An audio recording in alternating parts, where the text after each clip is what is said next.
salute y'all. It's your boy Tim Snow. Got another one here for you, man. I just want to say what's up to everybody here. Yeah, boy, you a felon? I say you got me, man. That's everything I'm gonna say. Boy Tim Snow. Takes for the story family. Salute y'all. It's your boy Tim Snow. Takes for the story family. Salute y'all. It's your boy Tim Snow. Texas Prison Story family, salute y'all. It's your boy Snow back here with another one. Excuse me, Friday night. Hope everybody's cooling. Congratulations to them Dodgers. You see, I got the hat on. They won, and they didn't tear up Louisiana. Los Angeles too much. M Star, what's up? How you doing? Y'all make sure y'all check her out. Got a fire channel. No, what's up, man? I'm gonna talk about a new prison that they're. I guess it's going to be like a new concept prison that they're doing in Texas, man. And it actually sounds like a good idea to me. Like I tell people all the time, prison is definitely not the place you want to go. But it is at least slowly getting a little bit better. You know, Derek, what's up, Derek? JoJo, what's up, my brother? Salute out there to Arizona. Minneapolis, St. Paul. That's what's up, man. I had a homeboy that was he was a Rastafarian. That was my boy Durst. What's up, Durst? He was from Minneapolis. You know what? That was my one and only person I ever met from Minneapolis. He was a real one. He was doing about 20 or 30 years on a giant conspiracy for selling a bunch of X pills. Durst, what's up, Durst? Corey, what's happening, man? Mad Max, salute. And we're gonna let a couple people jump in, and we're gonna talk about this new prison they got going on in Texas. It's actually an old prison. It was a private facility that they're reopening. So that was pretty cool, what they're doing with it. Big B, what's up, B? Hope everything's good, man. You know, y'all know it's Biker Weekend down here in Galveston right now. And we got about 500,000 people down here on their motorcycles. So we got the police going crazy. We got the island jumping, everything around it. And it's a good night to be inside and be on YouTube. And did Ella score big on Halloween? Hell yeah, she did. All week. They had different trunk or treats.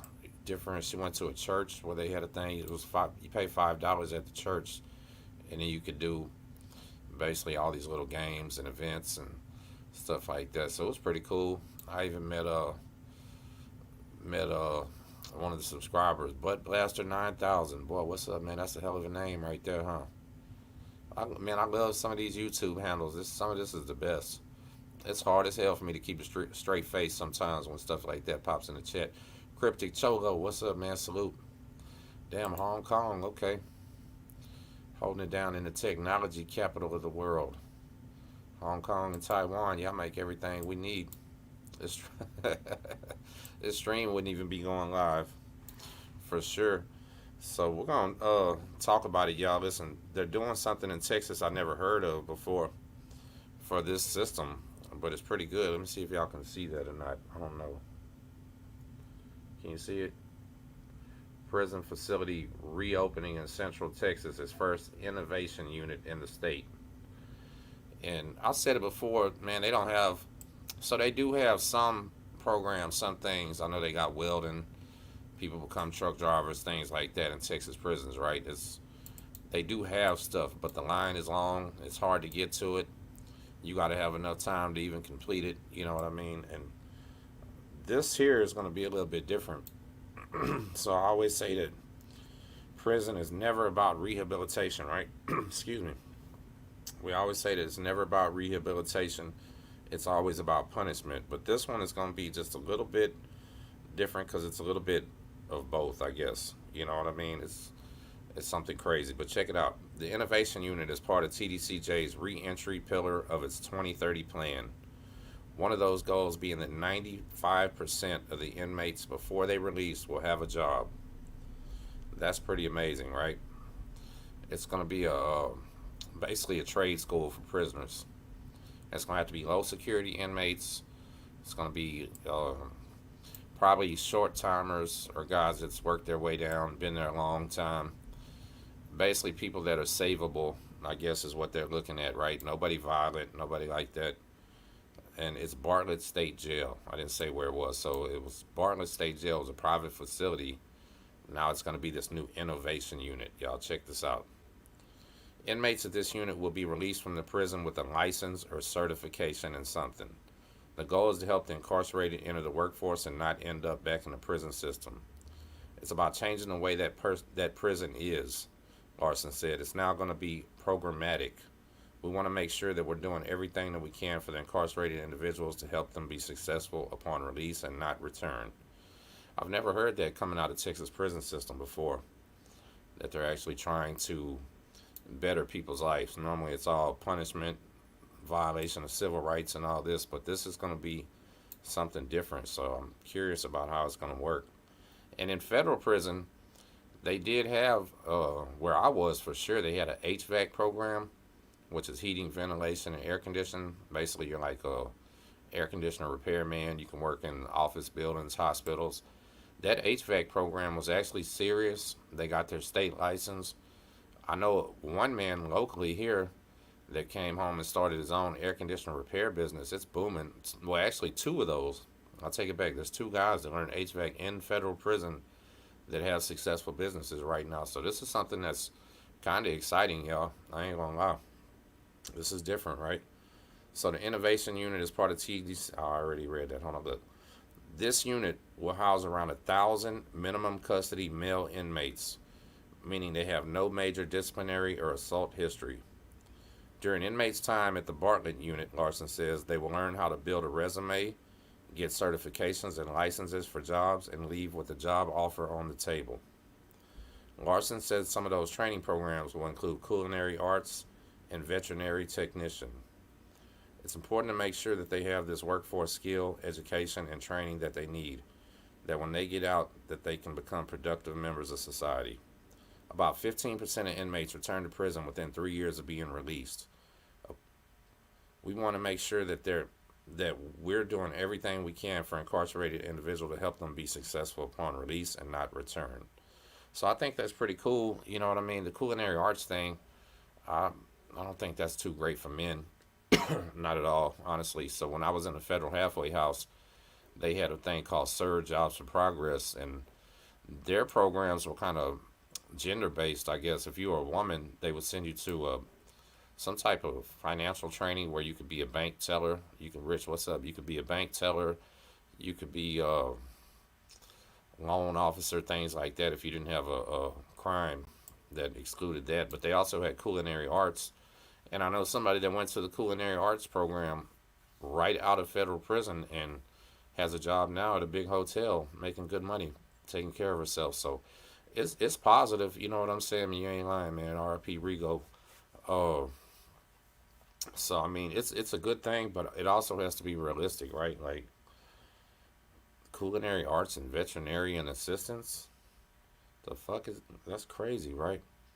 So anybody with a drug case will be excluded from veterinary assistance, and culinary arts is going to be something that everybody isn't too much interested in. I feel like if they would really want to help these men, they would have well, I know they do want to help them, but help them better, they would have something more towards men, like welding, a rigger certification, crane operator. The guy that waves to the crane operator, they make a ton of money. Something like that. Something trade related other than cooking. To me, that just seems like I don't know. I wouldn't take that program. All right, I'm a truck driver. I like welding. I like things like that. But maybe some guys will. My friend BB, shout out to Bernie, man. Beast loves to cook. You know what I mean? He's always looking for jobs like that. So I take that back, right? Maybe it'll do some guys good. But I want to see him give these guys some training that's going to get them some high-paying jobs. Look, Heimdall Blows said, let me teach networking. That's what they need too, right? IT, networking. Like, let's put these guys in something that's going to be able to take care of themselves. Because one of the problems coming home from prison, man, and almost any man can tell you this if they went through that situation, right? One of the main problems coming home from prison is the simple fact that, man, a lot of people don't know what they're going to do to support themselves.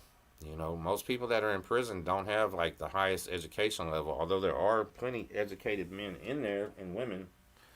The general rule is most of us were in prison. We weren't highly educated. Me, myself, I'm an 8th grade graduate, so GED, that was it. We called it the good enough diploma, and that was about the goal back then. GED in a trade school was like success when I was growing up, and I ended up doing it. But this, I don't know. What do y'all think? Let me know in the comments. Somebody said culinary arts is good for men too. It is, and I shouldn't have said it like that. What? But how many high paying culinary arts jobs are available where these people are going back to, right? A lot of people are going to be from smaller areas. A lot of people are going to be from the country, spots where they're just not going to have all these chef jobs. You know what I mean? So that's going to leave them, working in the back of a restaurant or something, which is cool too. They make good money, don't get me wrong.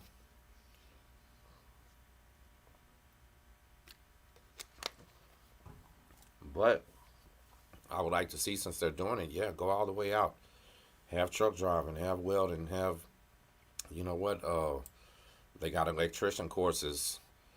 Get them in through the union if you can do it. Go all the way, right? Maybe some people will hear about this and volunteer and offer some other things. I know when I went to welding school, my welding school was actually paid for and sponsored by HEB. So that was cool. Like, you never know where it's going to come from, where the love, and corporations will support things for sure. You know,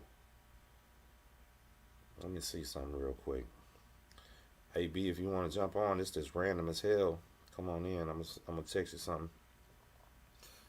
Sounds like program will fill the skilled labor jobs that's generating. Yeah, hell yeah.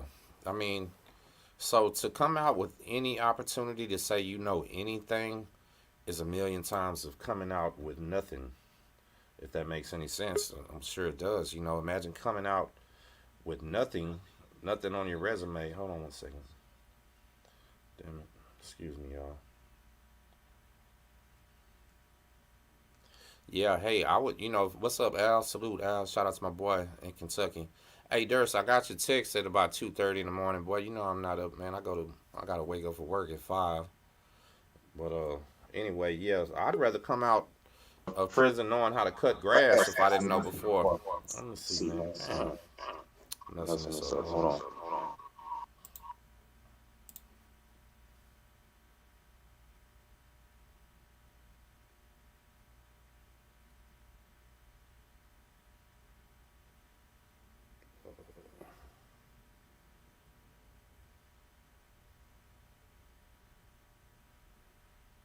Excuse me, y'all. But like I'm saying, square business.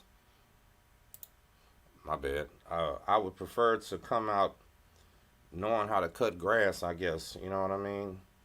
Because before, all they would really teach you was how to work a farm, work in a sign shop, work in a tire shop. You know what I'm saying? And free before he died. Oh, my cousin was more happy in prison and free before. So, unfortunately, I've seen people like that. You know what I mean? When people are like that, it has a lot to do with what we're talking about, right? The pressure in life is serious. It's real serious. CEO Hockley, man, shout out to my neighbor Hockley. Hockley says it all the time that men, they'll be OGs, they'll be running to prison, whooping everybody's ass in prison. As soon as they get home, the light bill is kicking their ass. You know, shit like that. B, hold on one second. I gotta get I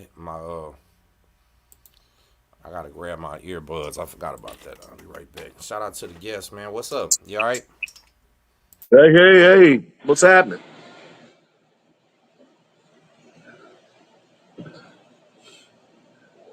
How's AR? Oh,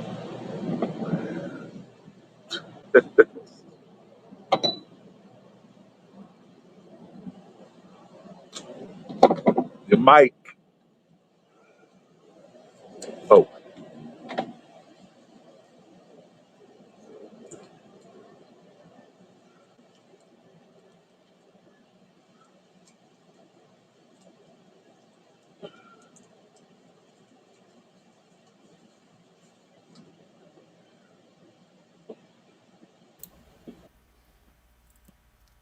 B, can you hear me?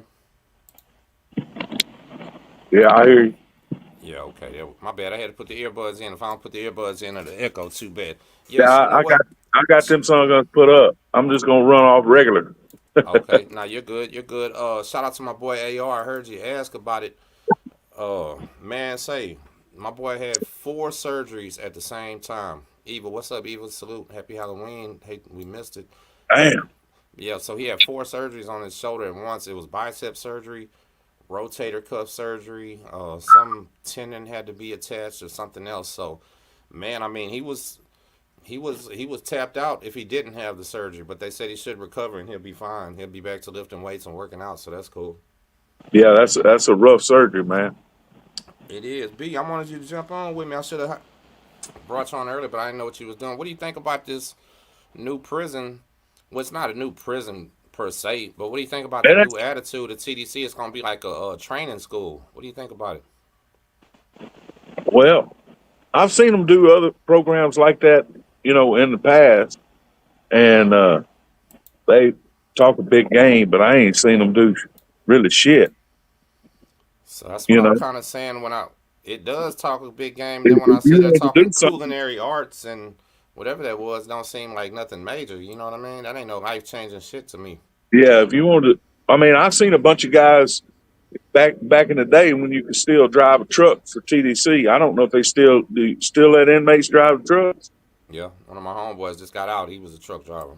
Yeah, it used to be more pervasive, man, and they could when they restricted them S2s, a lot of dudes couldn't drive no more, and I seen a lot of dudes get jobs driving a truck, you know, but a lot of dudes have to make the decision that they want to do something when they get out, I know it's so.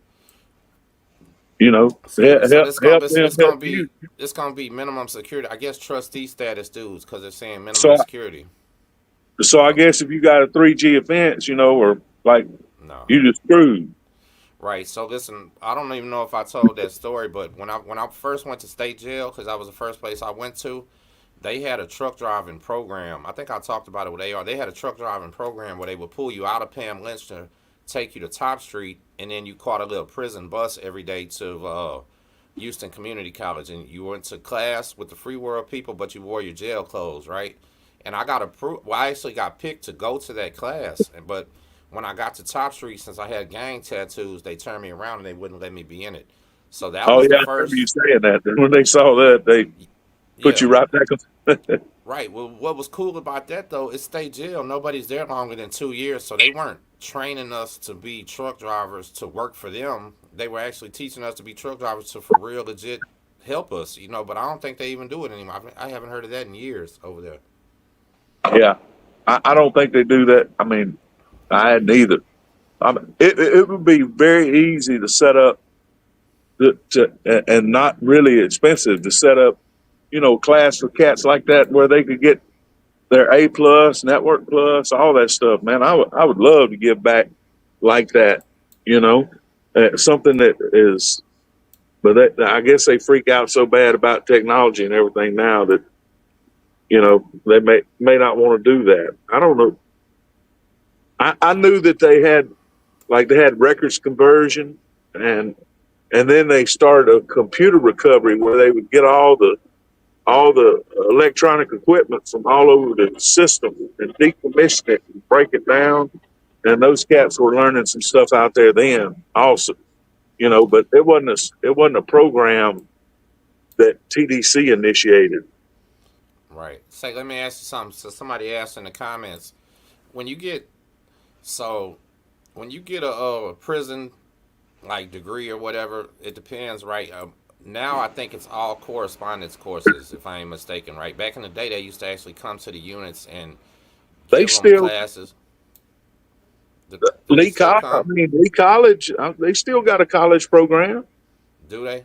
in the Some yeah, yeah. I don't know if they still go in and teach.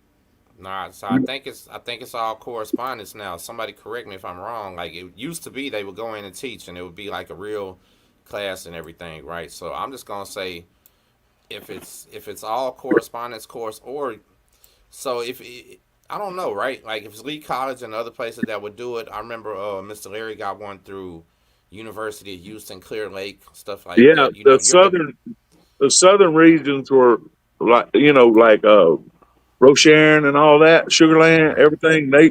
They did University of Houston, and then like Right. Railroad down by Victoria did God, I was trying to remember because I took a couple of classes there when I went down there to try to get out. Uh, and then Lee College had and Sam Houston State had, Central Region.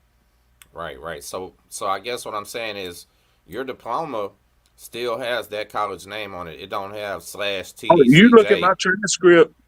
I have Free World Lee College hours, and I That's what got I'm saying. penitentiary Free World. And you look at my transcript, you can't tell the difference.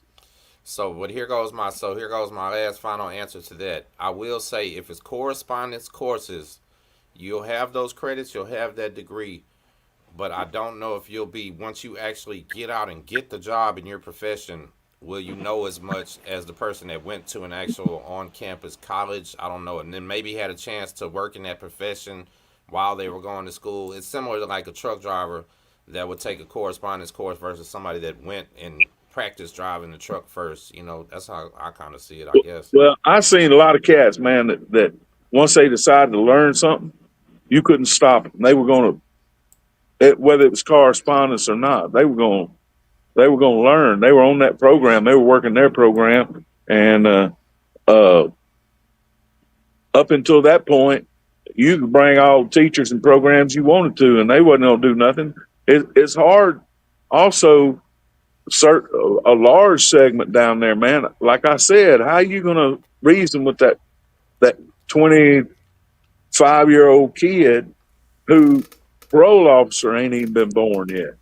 Right, so that's what How they're are you not going to going. tell I that don't think they're man? going to let nobody like that in this program. That's what I'm saying. Sambo, Yeah. salute Sambo. Yeah, no, I don't think they're going to let nobody like that. This going to be trustee type people. You feel what I'm saying? But let me Okay. ask you So this.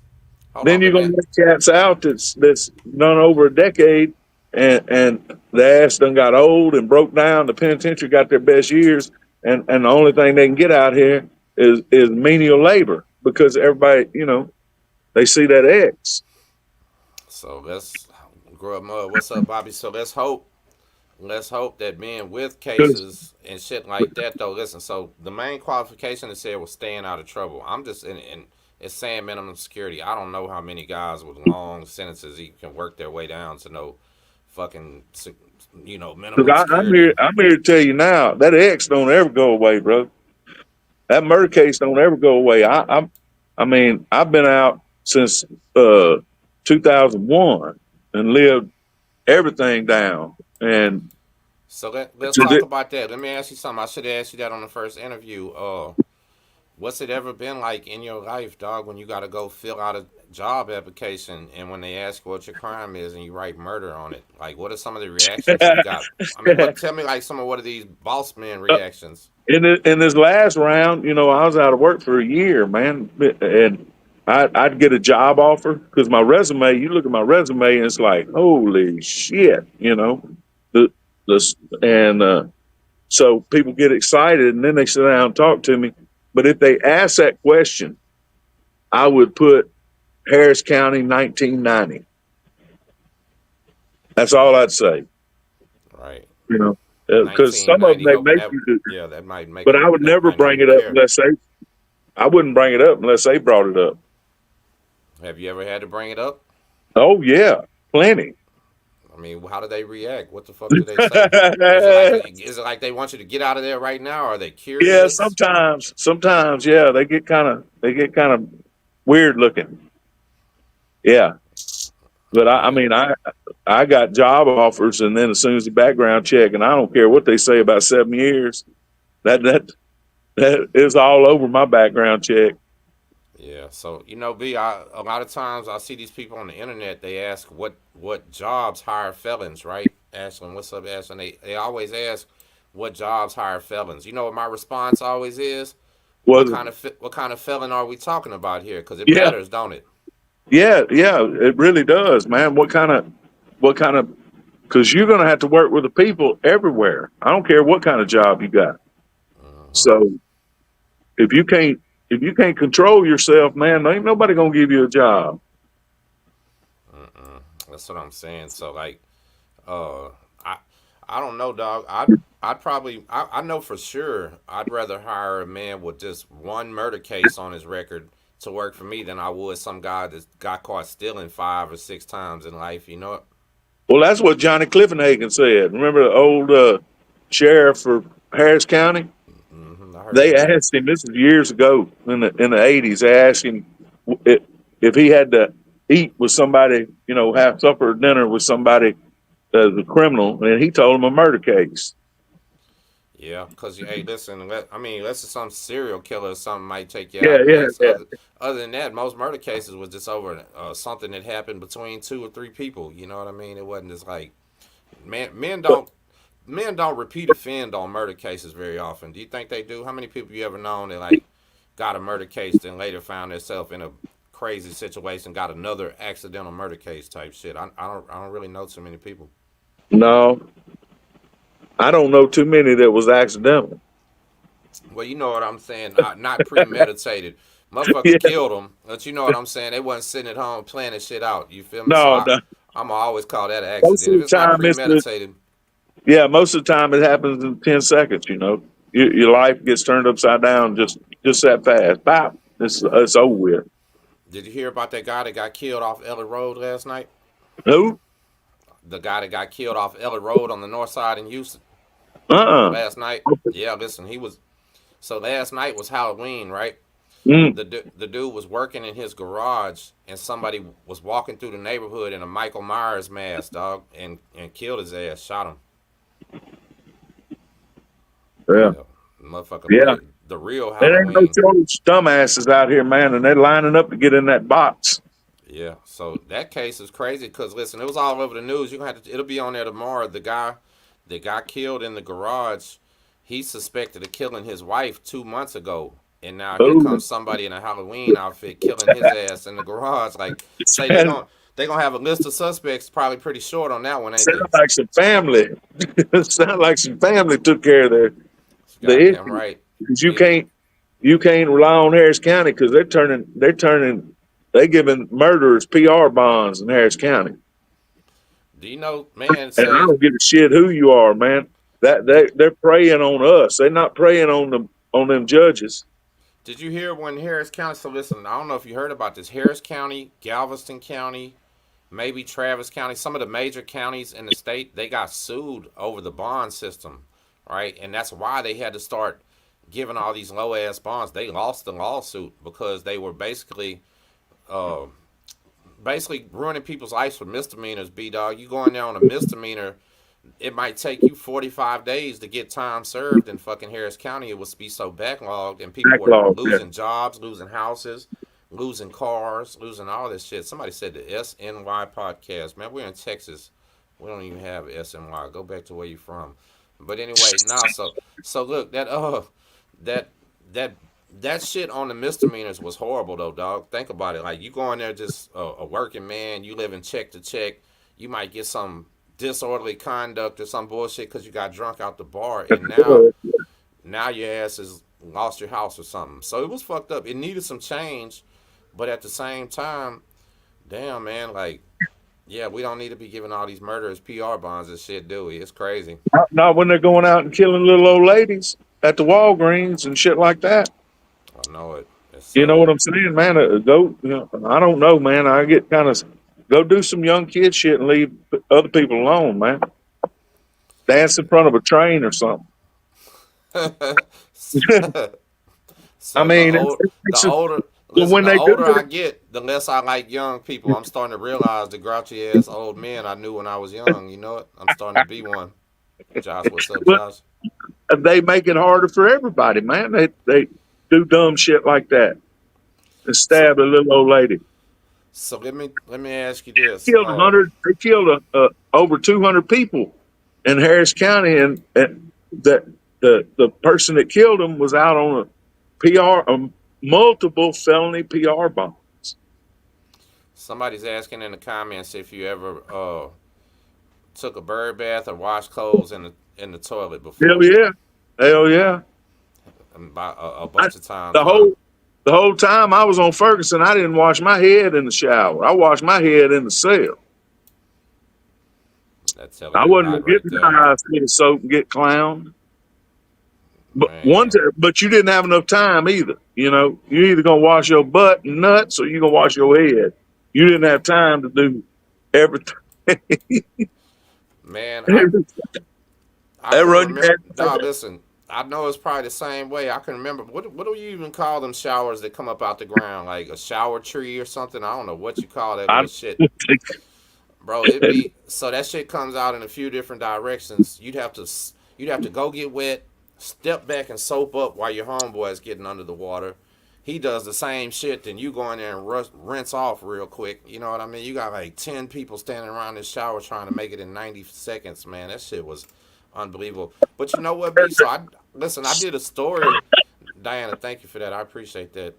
I did a story one day about probably the worst prison hustle I ever seen. B, I want to ask you, was this going on when you got down there in '91, or was this some shit they figured out later? When I was on Beto, there was some old men that was broke as a joke, right? They used to hang out in the shower and collect all the used little pieces of soap that everybody dropped down, and then make them big soap bars and sell them. You ever seen that? I never seen that, but I seen them washing clothes. I'm washing clothes. So that's what these bars They, were I mean, for.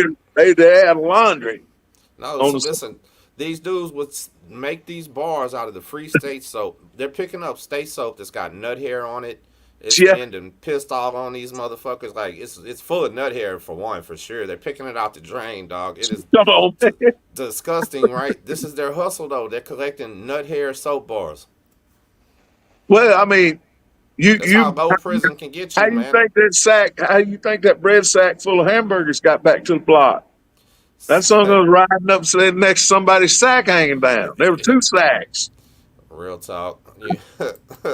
That So I did know one guy. Listen, son bitch got that sandwich up, man. Oh, check it that'd be the out. best hamburger.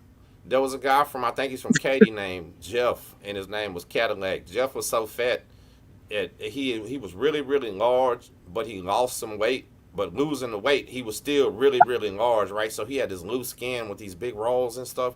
Man, Jeff could fit like two full bread bags between his rolls. Walk through the thing and get shook down, and I mean, And not literally fine.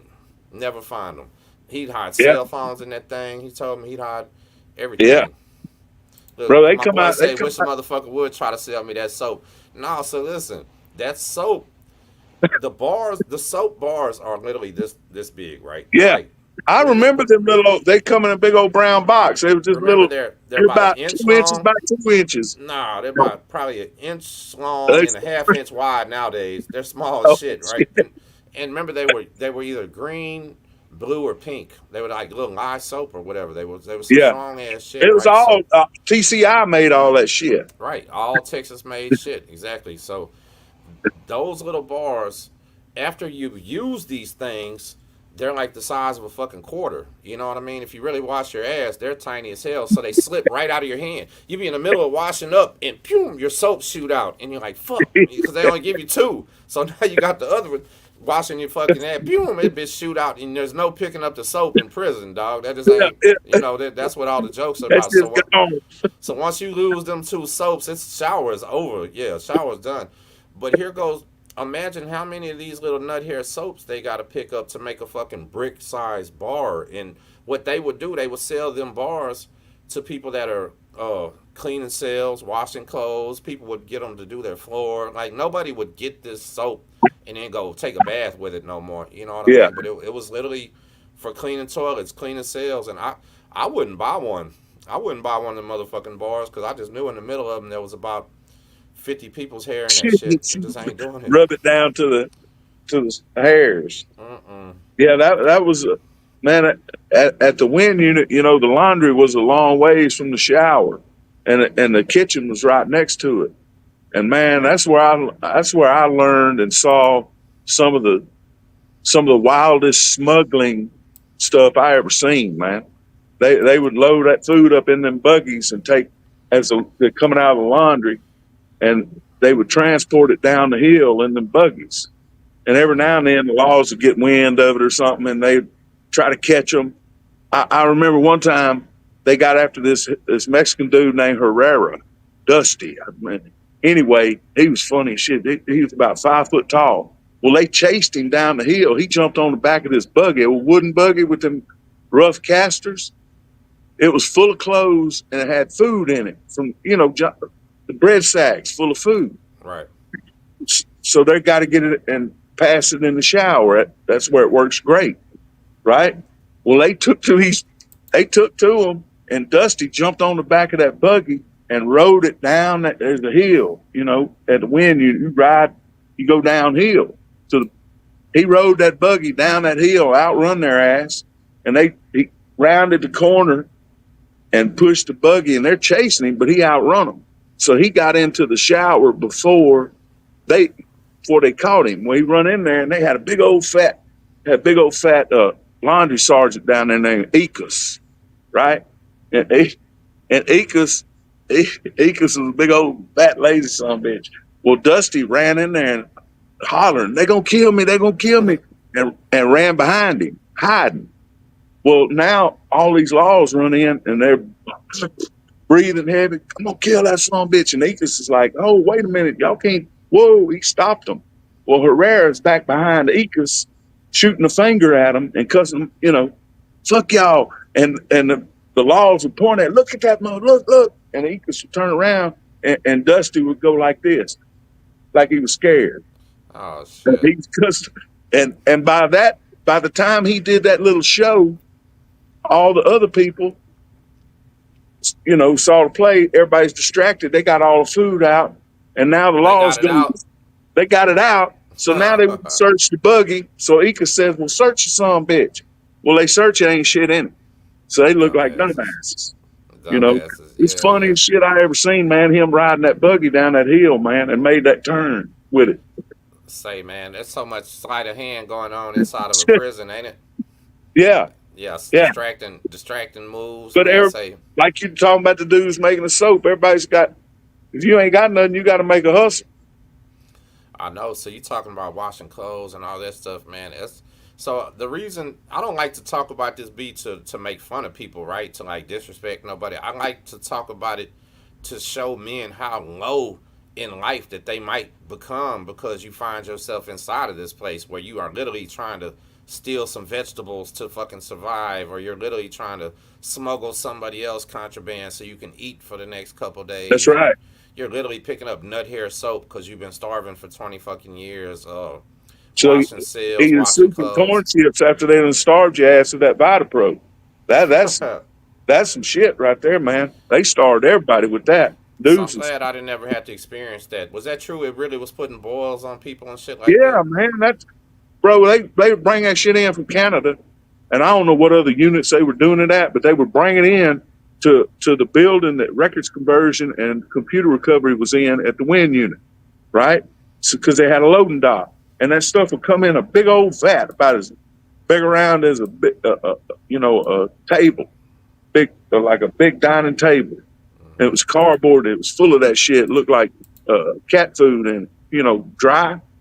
And they'd pop the lid on it, and there would be dead rats in it. Them rats would eat it and blow up. And then they would just repackage it in bags and ship it to the units. And then it was up to the captain's discretion. Some of them sorry bastards fed it every meal. The captain I worked for only served it in the evening. Oh, I didn't know that. I never heard that before. Yeah. He said, "I'm not sure." Yeah. And so he didn't serve it, except for in the evenings. Shit, he knew something wasn't right with it, huh? No, because people were just like you're saying. They would get balls everywhere, man. And people would try to. Of course, there was people that got them brown recruit spikes. So let's tell them what you're even talking about. What is VitPro, man? There's 100-some people watching. Tell them what that is. If you do a search for VitPro or TDC and read about it, this is one of the biggest scandals that ever happened at TDC, man.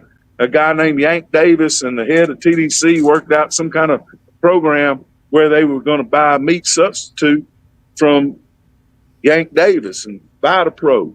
And that shit was out of Canada, and they brought it in here and served it like it was meat. They make chili mac and all kinds of crap out of it. So and I didn't see it, but listen, is it? Are we talking about? It sounds like some goddamn dry dog food that you. That's exactly what it was. It was little pellets, It was It was dry dry. dog food, Like, basically, huh? yeah, that's what it looked like. It looked like for like little dogs, you know. It was yeah, Mm, and then they would mm, yeah, that's fucked and up. Yeah. the laws wouldn't eat it. You know, so there's some Say, places hold on, that hold say on. Can you 30 can you yards. imagine being back in Sig, acting up and getting a food loaf back then, and all that bitch was some VitaPro too? Oh Oh, that'd be bad, wouldn't it, man? Lord, man, man, that's why I say they systematically starve. They starved everybody for a year or so, I man. know. So listen, shout out to my friend in the chat, man, the homie Hangout. Y'all make sure y'all subscribe to my brother's channel right there. He's from Northern California. Listen, so I tell him all the time because we talk on the phone. But just one person saying it. So fuck that. Even after VitaPro left, man, they still starve you. Like there's certain units where they were feeding you good, but Shit. that Now that's feeding you one thing good I is can only say. proportional to the ones that were feeding you worse. Like it's not. I don't know. Did you ever go on any like good feeding ass units? Probably back then you did. Ferguson fed pretty good, man, Did in the it? overall scope of things, because I mean, your ass was working, Right. so So that's they the had to key to feed. it. So I mean, we got good pork chops, we got you know good stuff out the gardens. I mean, I it think was I think maybe nowadays since they done got easier on that field squad, they only go half a day and all that. Maybe that's why they don't give a fuck about feeding the men anymore. You just hit the nail on the head, huh? yeah, yeah, you could calm down a lot of stuff by feeding somebody. You know what I'm saying? So You really they can. and that captain, that was Captain Harkins, I think. Yeah, Cap. He was an asshole, but they fed I decent. got a story. So the next prison story that I'm gonna tell, I might upload it tomorrow. It'll be about federal prison and the child that we got and everything in there and some shit that happened and stuff. And let's just say it was just every bit as bad as the worst TDC spot. It was crazy, right? I thought that shit was gonna be good. People would arrive from other federal spots and just like be shocked at the shit they were feeding us. But I tried to explain to people that yes, it's a federal prison, but this prison here still has a Texas mentality type shit. Our warden was a Texan. He probably literally came up in TDC. Who knows? You know what I mean? So it was That's it. a little Man, different. when I went down to Cuero, I called that Mexico. So as soon as I got on the unit, I was like, "How y'all do shit down here in Mexico?"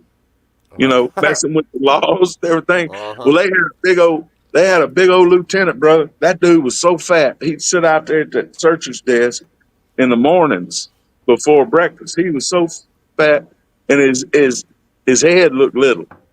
Oh yeah. And I went up to him, and they gave tortillas for Thanksgiving. Oh shit. They was on So some real Mexican he's shit. sitting out there, and I went up to him and I said, "Man, I thought this was Texas, brother. I thought that you get cornbread rolls, whatever, on Thanksgiving. That this really is Mexico." And he turned beet red, and I said, "I guess it's just like you." I said, "The moon ain't that big when you see it in the sky. It's an optical illusion. It's kind of like your head looks little." Oh, you was marked Fat for ass that shit. man, he Oh went man, you was yelling over for and that. get your goddamn ass, get the phone, you know. But Oh I'd man. been around long enough then that I could say things without saying things. You know what I'm Right, saying? right, right, right. And So not get that searcher's desk. I forgot to explain that. You know what? So here's where shit has changed a lot.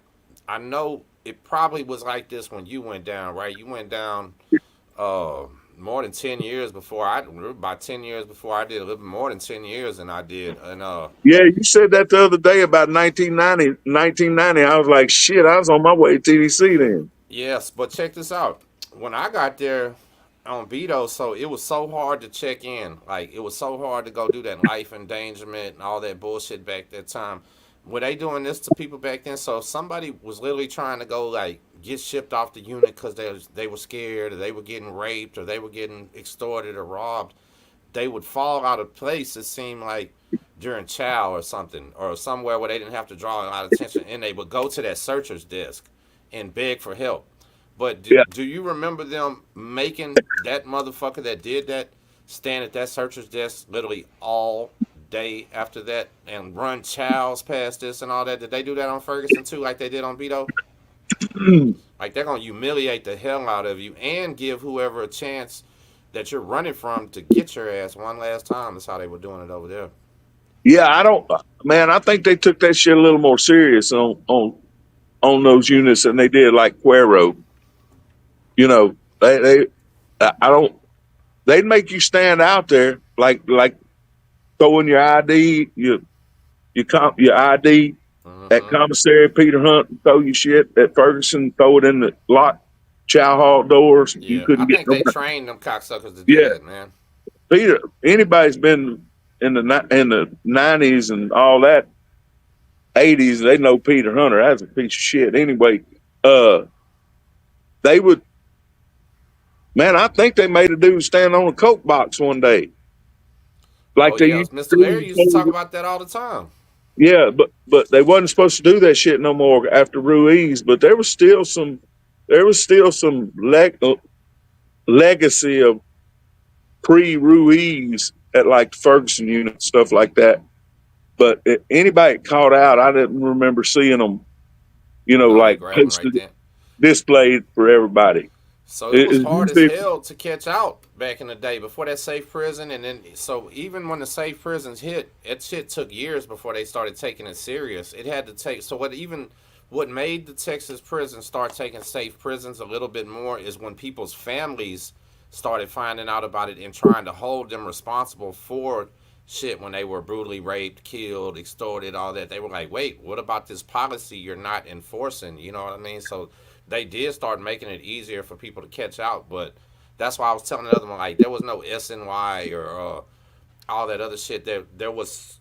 I don't even really remember safekeeping. I ain't gonna lie. Safekeeping is more of a general population wing that they have now, right? Like it might be at the very end of the hallway. It's still GP. They still go to school. They still go to no, child. They you might were work. either in, you Yeah, were that's either in protection or you yeah, was you was in GP. It wasn't no. right. This safekeeping is basically now became more like the transsexual wing, where they put the flaming homosexual people, Yeah, that feminine type dudes. back They'll put them then they down put there. everybody like man, like I told you, I couldn't remember which one. So you had K and L that was on the right hand side as you went down the hall at the end. Then they had the other two on the other side, and I can't remember which one of those was, but they put protection and the homosexuals together. Right. There That's wasn't what no they still safe. do. They still do it. They didn't separate. Yeah. So, what So when man? you went there, you was with the ladies, bro. You I know know it. So, man, you think that's where they had so? Turtolino and all that. So, but look, some of them feminine dudes be big as hell, strong as hell too, and all that. You think they was down there Man, they had an handling African them on PC Ferguson dudes? unit. They had an African on Ferguson unit in the fields. It would. I never saw it. I just heard stories, so I can't confirm this. I just heard multiple stories. He knocked out several dudes, and they woke up and he had their pecker in his mouth. So, He'd tell them, "I only thing I like better more than fighting is sucking dick," and man, hold up. and he would knock them out, and they'd wake up with, yeah, Yeah. Hey, hold on. My daughter is crying for a second. Let me go see what's going on. oh Hold on. I'll yeah, be right back.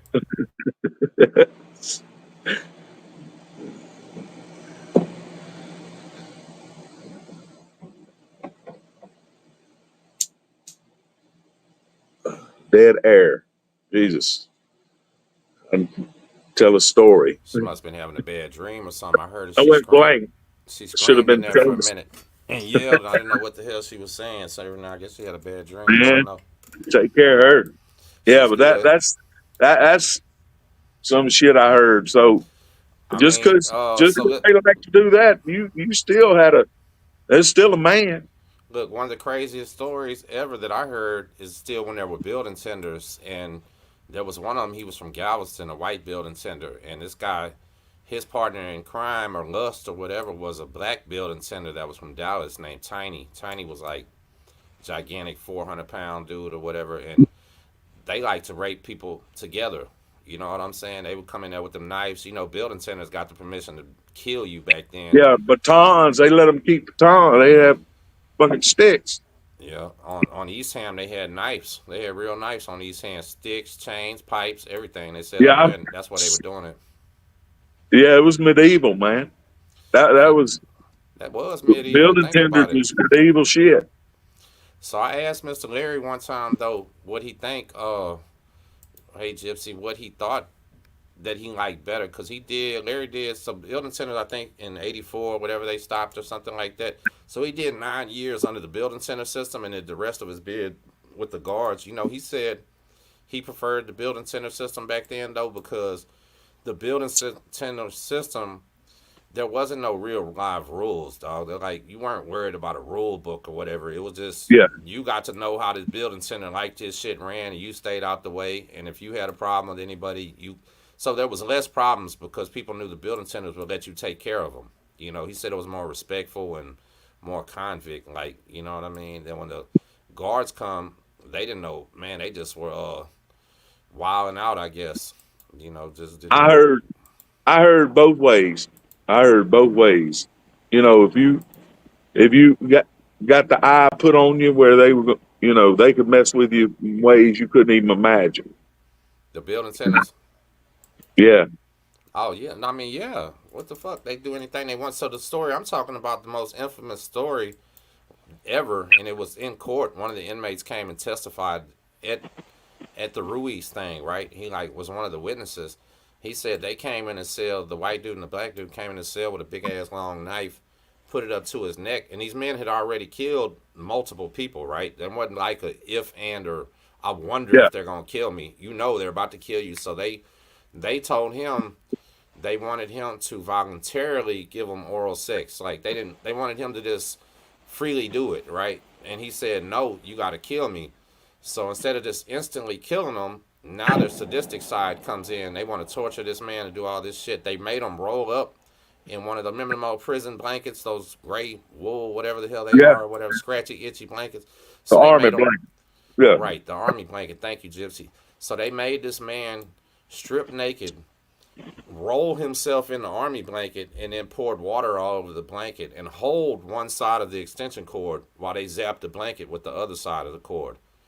Well, that wasn't good enough. He wasn't volunteering to give him head yet, right? So they put the knife back up to him, made him stand on the toilet naked, threw one of the, and this is a steel toilet we're talking yeah. about, y'all. So they threw one of the wires in the water, and they was zapping his genitals till he agreed and just said, "Yes, I'll do it." You know, like they could have probably forcefully raped him at any time, but they were just torturing him. They were just messing with him. You know what I mean? Like this is the Yeah. shit Well, people was having to deal with. That was the bad side of the building centers, because when you get somebody like that, there's nothing you can really do about it.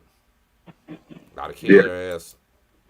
Well, I mean, the guys I knew that survived that, you know, you knew they'd open your ass up, man. They ain't gonna talk to you. They're not gonna bump with you.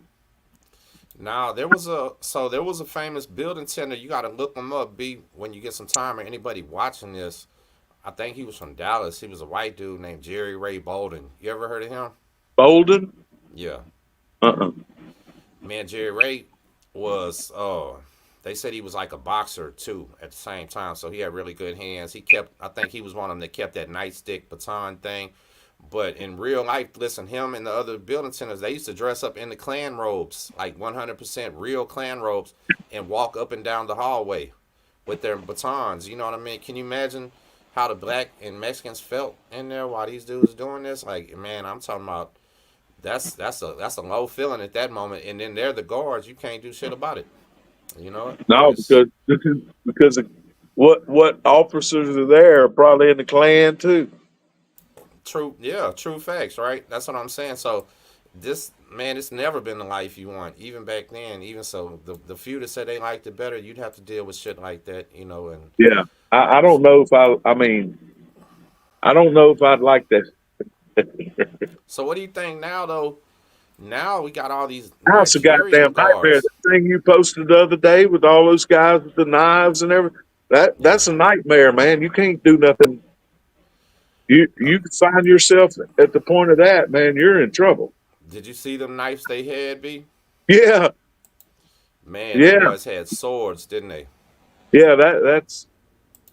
I thought I was doing good. I broke my hand one time and had a cast on it, and I carried around a plexiglass shank in that cast for a long time. But it Okay, was, yeah. it was just a sticker. Them cats had two-handed swords running down the run. No, so they had. If y'all didn't see the video, it's on my YouTube. You got to look on the shorts, and it got flagged as a violent video, so the views are super low. But it's literally a room full of men with sharp metal swords in prison. Like this is unbelievable. So somebody left in the comments that real men handle stuff with their fists. They shouldn't need this, right? And that's cool and all. Of course they do, but a real man with his fist is going to last approximately 3 seconds against these big old swords, and that's just real life talk. You know what? Yeah, whew, man. At least, I mean, I didn't see a lot of people taking care of their business with weapons. It was more, fists, and it was usually behind two individuals, unless it was some kind of town thing, Houston and Dallas or some shit, stupid shit like that. But yeah, at least they still took care of it for the most part with their fists. Yes. I don't know how So they do it today. they still do because the simple fact is that they punish you hard as hell here if you stab somebody or you kill somebody in prison, man. You're life sentence now. You get 90 years or something like that. It never made it worth it. But so check this out though. Last year, I think we tied in the Texas prison system the amount of murders of the Texas Syndicate and Mexican Mafia peak of their war. Like it was like 26 murders, right? A murder every 2 weeks was happening, and this time the murders aren't gang related. They're uh, not family versus family, blood versus crib, white versus black. No, this is the majority of them were cellmates killing each other. Like they just having problems and arguments in the cell. And then guess what? I actually found out about a few of them. This is what I haven't talked about. Do you know the murders that I found out about? The reason that they were killing their cellmates was because the cellmates was K2 junkies and kept smoking in the cell, kept doing weird shit, and they were so addicted that they were telling them, "Hey man, don't smoke in my damn cell." And they end up still flipping out, still doing crazy shit, and they're killing them while they're flipping out.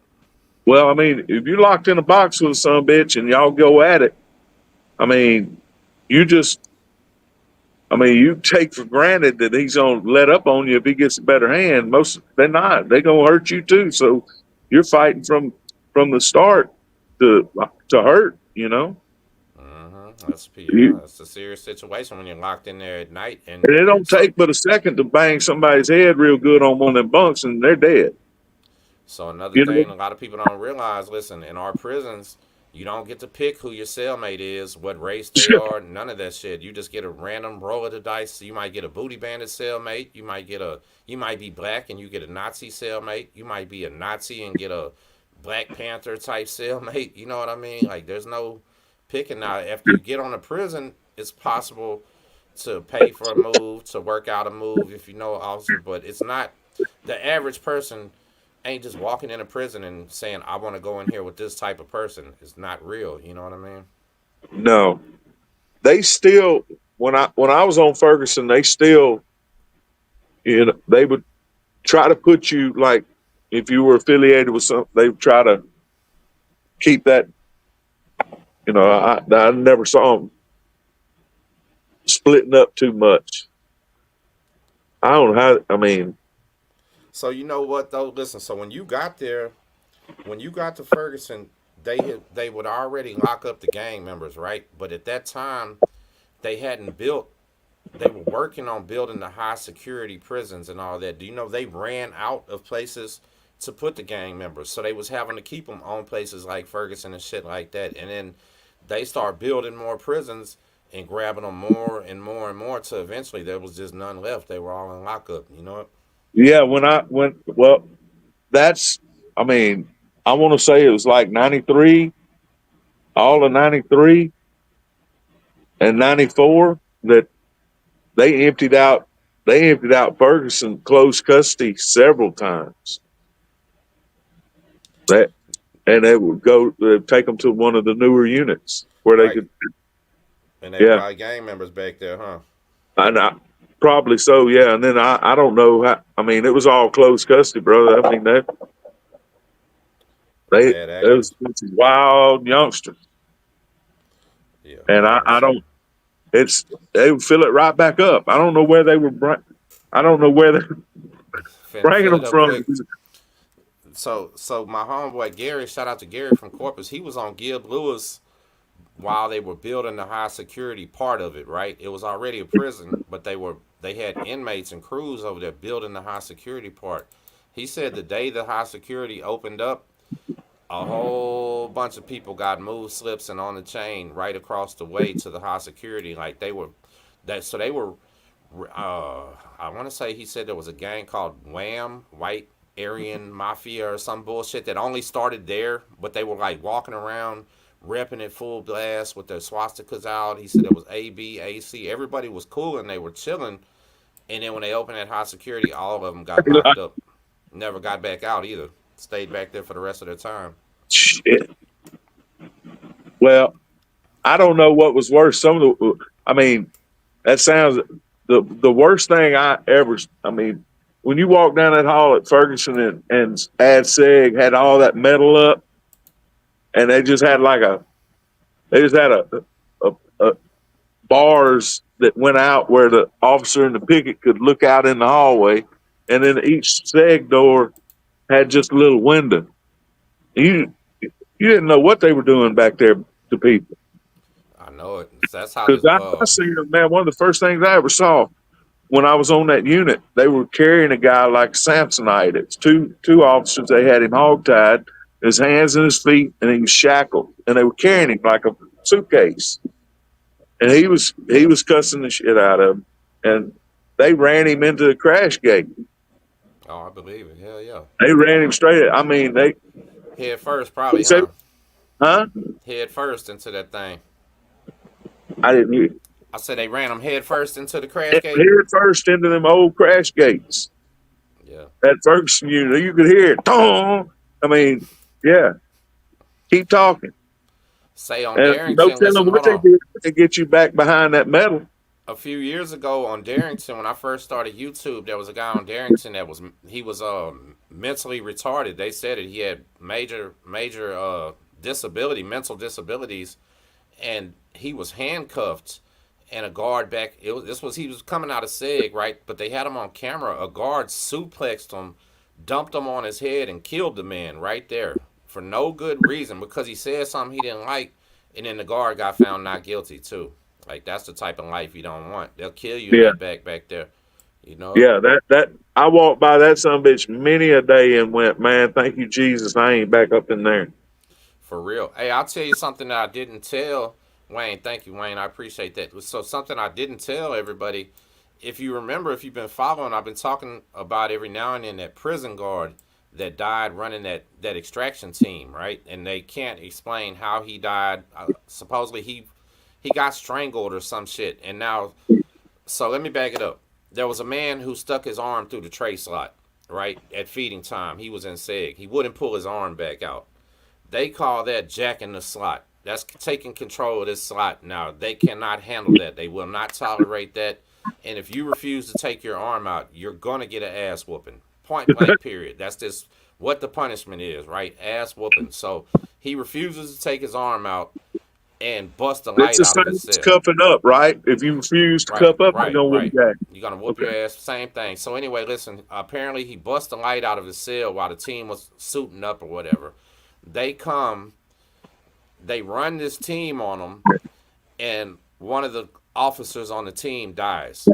They can't explain how he died, why he died, but they're giving the inmate a capital murder case without no way of explaining how this officer died. Now he's got a fucking capital murder case. They don't know if the officer next to him had his knee on his neck. Did the guards kill him?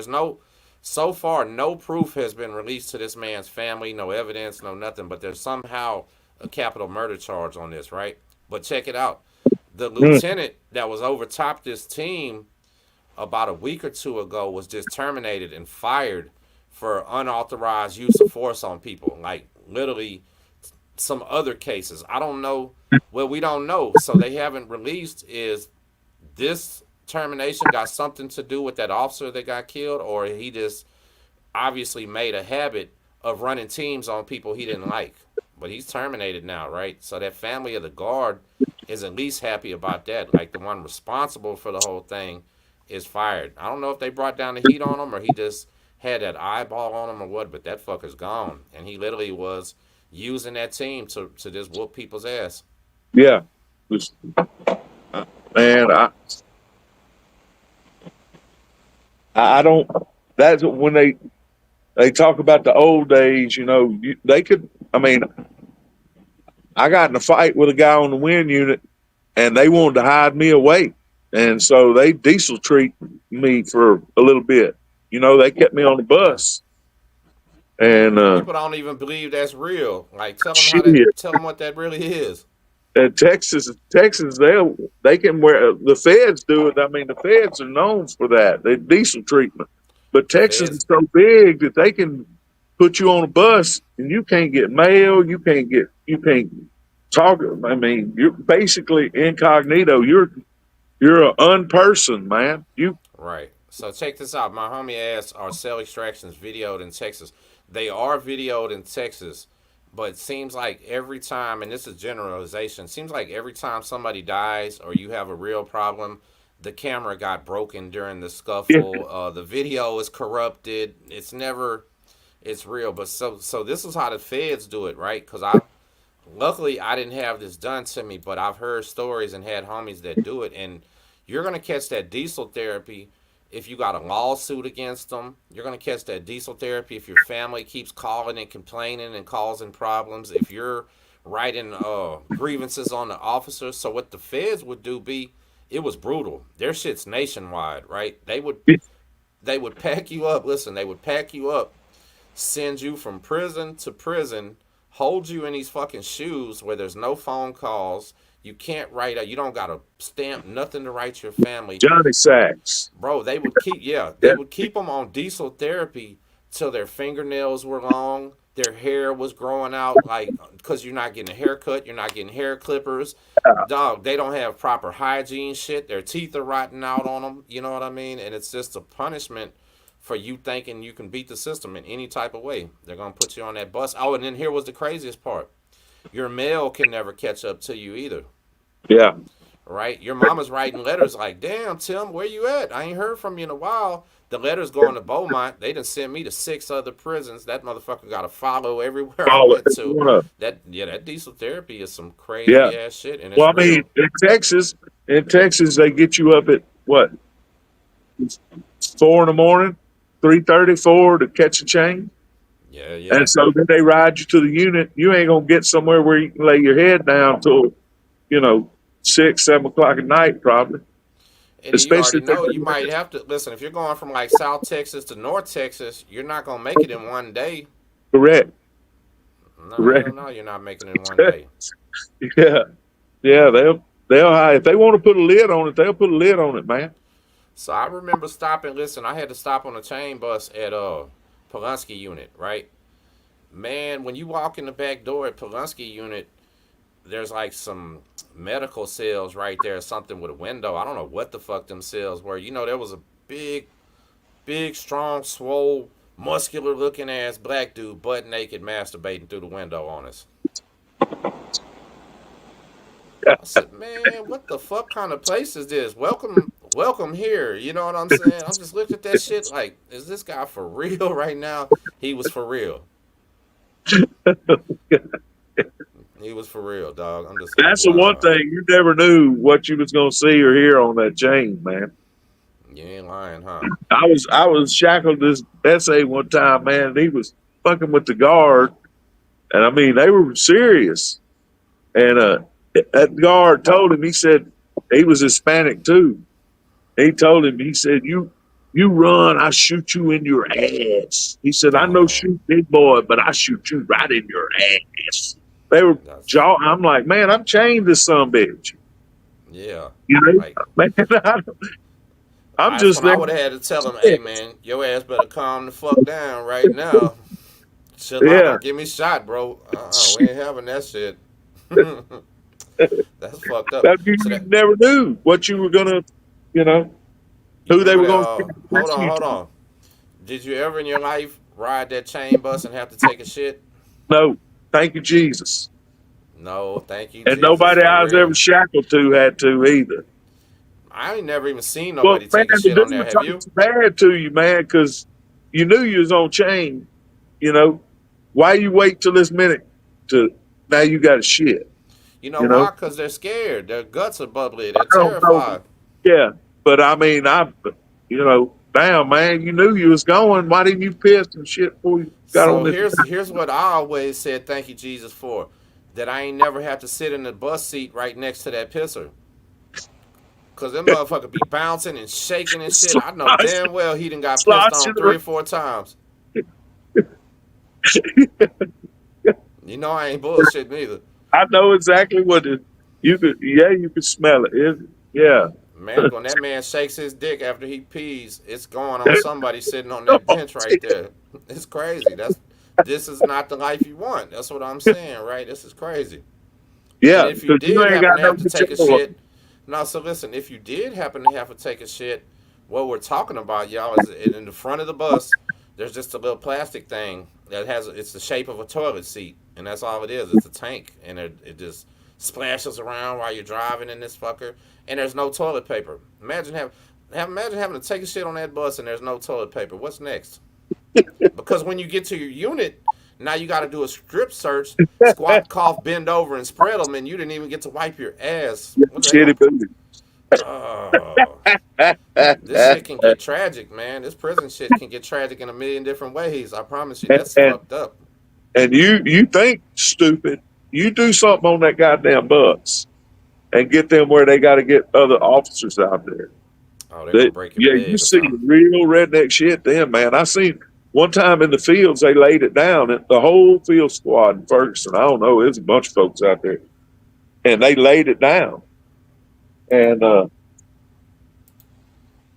they kept the armory for the Ferguson was outside the back gate, and it's in the back of the unit. Anyway, they pulled up in there in a big ass pickup truck, and them young white dudes went. Man, it looked like they was going to a Klan meeting. There wasn't nothing but white dudes, and there was guns sticking out in every direction. Mm. And they went out, and I've seen people get their ass beat behind showing their ass on the bus too, man. So Soon as they got to where that's a they no were play going, zone on that bus, ain't it? that's right. As soon as they got to where they were going, them laws already knew there'd been some shit. They got on the radio or whatever, and you were gonna have a bad night, man. So one of my fears was, and Wayne just said it in the chat. One of my fears was that for one, them chain buses drive way too fast, and I'm a truck driver, dog. Listen, they're clearly making turns that ain't safe. They're going way too fast down these country ass roads, 90 miles an hour, curving and swerving and shit. That's crazy. But I've always been scared. Imagine being in one of them things, handcuffed to another man, and that bus rolls. You can't get out of a window because they're fucking barred. You're Or trapped in here, and we just had a and chain bus there catch ain't on no fire. pushing it, some bitch. If No, you everything's hard. if you roll in it, you're gonna get beat to pieces. Right. A man on a Didn't they have one catch on fire here yeah, a while? that's what I was just talking about. Yeah, that Shit, thing. yeah, that's my worst fear, being up in So there and that thing catch on fire, man. so let's tell everybody the rules though, right? If that bus catch on fire, they still can't open the door and let you out until there's cops there to help That's keep right. you from running. Like they will if that bus burns fast enough. Here's the one good thing. What B said, there's nothing soft in there. There's not a lot of flammable material in there. But if that bus literally catches on fire fast enough, you're dead. Like it's over Yeah, because they're just gonna watch you burn. you gotta hope that one of them guards is a human and let some bitch out, man. Because by law, I mean, they can do what they want to do, but they can stand there and not open it till they got other officers there. Hell yeah! Hey, y'all do me a favor. Take your finger and double tap the screen. Y'all get them likes up. They say I only got 65 likes, and If y'all double tap the screen, it helps us in the algorithm. We'll get some more viewers in here, and I'd really appreciate it. They're asking Yeah, who you I are, didn't look B. forward to any kind of bus trip. Now, I so mean, look, that wasn't something that, they're asking who you are. Me and him got an interview recently that we did. B got a murder case and got 30 years in 1990, and started off in Ferguson, ended up going around the system. But he's an old school subscriber. He's one of the biggest supporters of the channel, and just happened to done 30 years for a murder case. So there's a lot he can talk about. So here, I want to stick to the first original subject, right? I want to ask you this. Barring what you said, and I know your answer is going to be IT, computer, stuff like that. Other than that, what do you think will be the most useful trades, or the trades that these men would like to HVAC get? and electrical, Those two, huh? HVAC and electrical, because you got to keep computers cool, and they all need electricity. And all them robots they gonna send after us, they're gonna need somebody to work on them, some bitch. Nah, for real. So, those, HVAC and electricity. you know what You the know, other one I would say? what's that? So the two runners up, because those are good, would be truck driving and plumbing. Yeah, plumbing. Yeah, A damn plumber. cats make Plumber good might money. not be a glamorous job, but they make a shitload of money. Yeah, man, because a motherfucker pay when that toilet's backed up. And once you get your plumber's license, you can have other people working under you, and they come Yeah, to you just to man, work trade's under the you. way to go now, man. I know university. I mean, if you're gonna go get some kind of hard science degree, mathematics or something like that, yeah, or a teaching degree, yeah. But other than that, man, the trade is the way to go. Did you hear about the big teacher scandal they had about 2 days ago? selling fake, selling fake certificates. Well, what they ended up saying was that's what we thought. So these people were going to the board of education to take their test, and they would go sign in, and somebody else go take the test for them. Yes, yeah. You feel me? Like, I didn't even know you could do that kind of I shit. was going to do that. I was going to do that for the ACT Listen, before I got if I'd have known about that when I was young, I'd have been taking people's CDL shit for them. Good thing I'm older and I know better now. Cause listen, they can yeah, hit all of them with a yeah. RICO. It's pretty serious. Like, it's gonna be two Well, hundred something now people in a everything. RICO.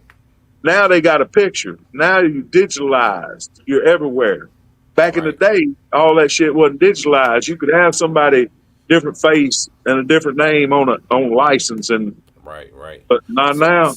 so one thing about Larry that he would always say, if nobody listened to shit he ever said, he always said, "This ain't the time to be a criminal no more, man. This is not. It's over with." Like that. There's a reason the mafia was so powerful back in the day, and they're not now. It's because Yeah, there was a time where the laws didn't even know if each person had individual fingerprints. There was no fingerprint database. There was no security cameras everywhere. There was no none of that. You know what I mean? Now it's surveillance. Everything we're telling on ourselves with the smartphones. We got TransStar watching everybody's everybody move. Yeah, it's and, just the and time. these and these youngsters keep doing crime with something in their pocket that localizes them right to the goddamn same spot. They got a cell phone in their pocket B, did you and see the guys the other day that stitching were like a robbing son. the They mailbox? stitching themselves.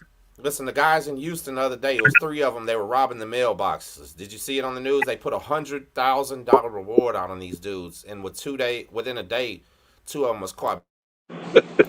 Let me tell you about these dudes though. So this was rare. Now check it out. You had three people in this crime, right? Two of them caught because of the reward, and they were still searching for the third person. Neither two of those guys told on the other guy, and that's pretty rare nowadays. They kept it real. You know what? Yeah, especially with how they can lean on them with a crime like that with that And it's amount of all money. federal. It's all federal. With $100,000 reward, you know they wasn't gonna last more than 24 hours. But here's the crazy part about this, B. So they went in here and robbed hundreds of mailboxes at once. So I don't know if they realize now you got hundreds of felonies. You just committed more than Every box. 100 felonies in 5 minutes. Yeah, every box. Then That's they didn't even wear a mask, bro. Listen, they didn't even wear a mask, and they got an HD security camera right there in the corner pointed at them. What's wrong with these people that are doing 100 felonies in 5 minutes that didn't wear a mask? as the same as carrying a cell phone. Why you go dump a dead body off, huh?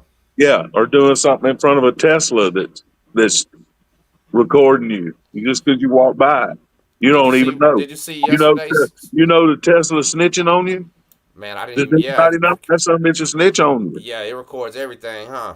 That's right. You better not do nothing in the parking lot, and that some bitch can see you. It's gonna have So, video of it. so check this out though. Y'all do me a favor, double tap the screen for me. I'm gonna keep reminding you. All you do is while the video is live. If you're watching a replay, this don't work, but just boop boop 2 times, and that hits the And then thumbs they're up gonna for us. send you dumb ass to TDC and control you with a tablet. Absolutely. Yeah. So I was talking to one of my friends. I want to talk about Orlando in a minute, but we're going to talk about that. So I was telling one of my friends, don't think that this phone calls and these tablets are a privilege. Don't think they did it to be nice to you or nothing. That is the number one intelligence gathering devices that they've ever had inside of Texas prisons now. People just Yes, communicating and talking that too much. that that almost completes their digital panopticon. Pretty much, huh? You know, look, like back in the day, you know how the British built their prisons? They built them in a circle, and the picket was in the middle. Yeah. That was called a panopticon. The way it was, and now they have the TDC a digital panopticon, a So what does that controlling mean? That basically mechanism. means they could see everything at one time. Everything, They, huh? Them roundhouses, yeah. they can hit a switch and make that thing start recording.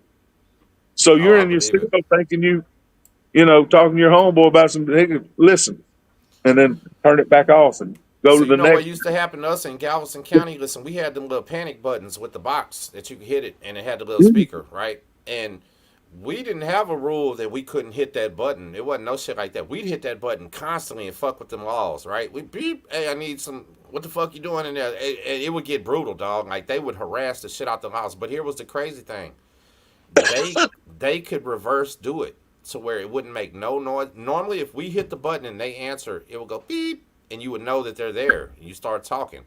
No, they were up in a glass picket in the wall, and every night you would see them with their head up against the phone in at their desk listening, but you wouldn't know what cell they were listening to, Yeah, what they right? were listening.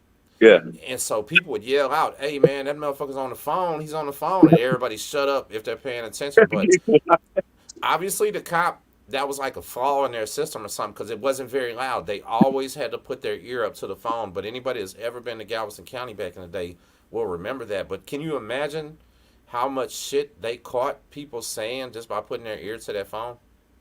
Shit, they would listen. I can remember they would go into pipe chase and listen. They could listen, you Oh know, yeah, try to yes. So pick man, up you're on. reminding me of some of my stories. I got a story. I need to record some tomorrow because I've been slacking on purpose, and I've told somebody I was gonna get back to my stories. But I can remember a time, and I'm not gonna get into no detail because I'm gonna make this a separate video. But I can remember a time where we was sitting there eating the spread and minding our business, and all of a sudden we hear one of the guard ladies panting and moaning and screaming and getting her ass smacked and shit. You know what I mean? So that pipe chase is a motherfucker. And the guards on Beto, though, would come creeping. There was only one or two of them that ever done it. Yeah, It was it like wasn't many that sergeants. did because Nah, it was one or two dicks that did this, but they would come at night, like at night, and creep through the pipe chase when everybody's in there. And I would always be like, what the fuck are they looking for? Like they're looking for some gay love in here. Like what are they? Why would they they do come that through? shit.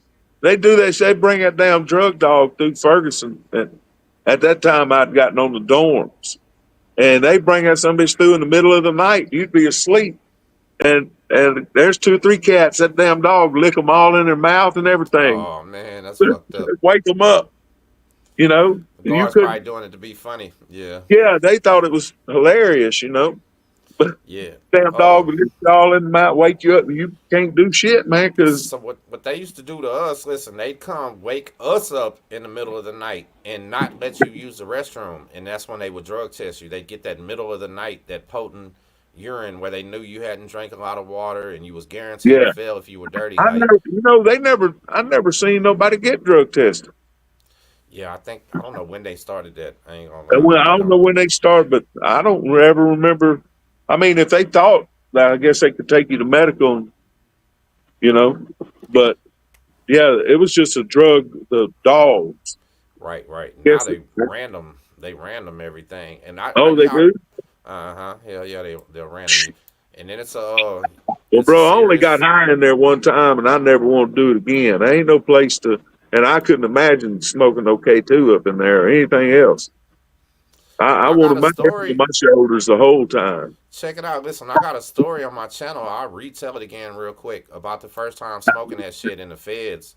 And when I got there, I told everybody, hell no, I'm not smoking that shit. You know what I mean? But because it was like out here, you see all homeless people smoking it, crazy shit going on. But as I've been there for a while, I'm noticing, man, there's a lot of people smoking this shit. Like, what's up with this shit? Like, what? Why are they doing this? You know? And I still wasn't curious, but there was a dude. He was one of the gangster disciple leaders from Chicago, and it was his birthday. And he didn't mess with too many nobody in the prison except his homeboys, and there was none on the wing. So for some reason, he took a liking to me, and we started being friends. But it was his birthday. Listen, B, if they don't know if they never been to prison, but when it's a man's birthday in there, if he wants to celebrate, he can celebrate. Like he can go get him some wine, he can go get him a couple joints, he can go cook him a fucking big ass meal, keep the Spread. radio Yeah. on, spread. So that's all we was doing, right? He was like, man, I'm fixing to get this shit. Let's smoke. Ooh, it's my birthday. And I didn't want to tell him no. You know what I'm saying? Because I'm the only Yeah. one that he's like really rocking with. So I'm like, yeah, fuck it. But when we get in that cell, we like just get in there, dog. He's got the food getting ready. Everything's preparing. Like this fixing to be a real life. We're about to have fun. So we had MP3 players in there, right? He got a bunch of new songs and we got the speaker. We're about to just free world style kick it like we was at the Yeah. crib. I fired it or I hit that motherfucker, and all of a sudden I just was like on Mars or something, man. It was horrible, man. It was like it was the worst fucking feeling ever. And then listen, all I kept thinking was, I really don't know this guy very good. And what if he tries anything? I'm so fucking high that I can't protect myself right now.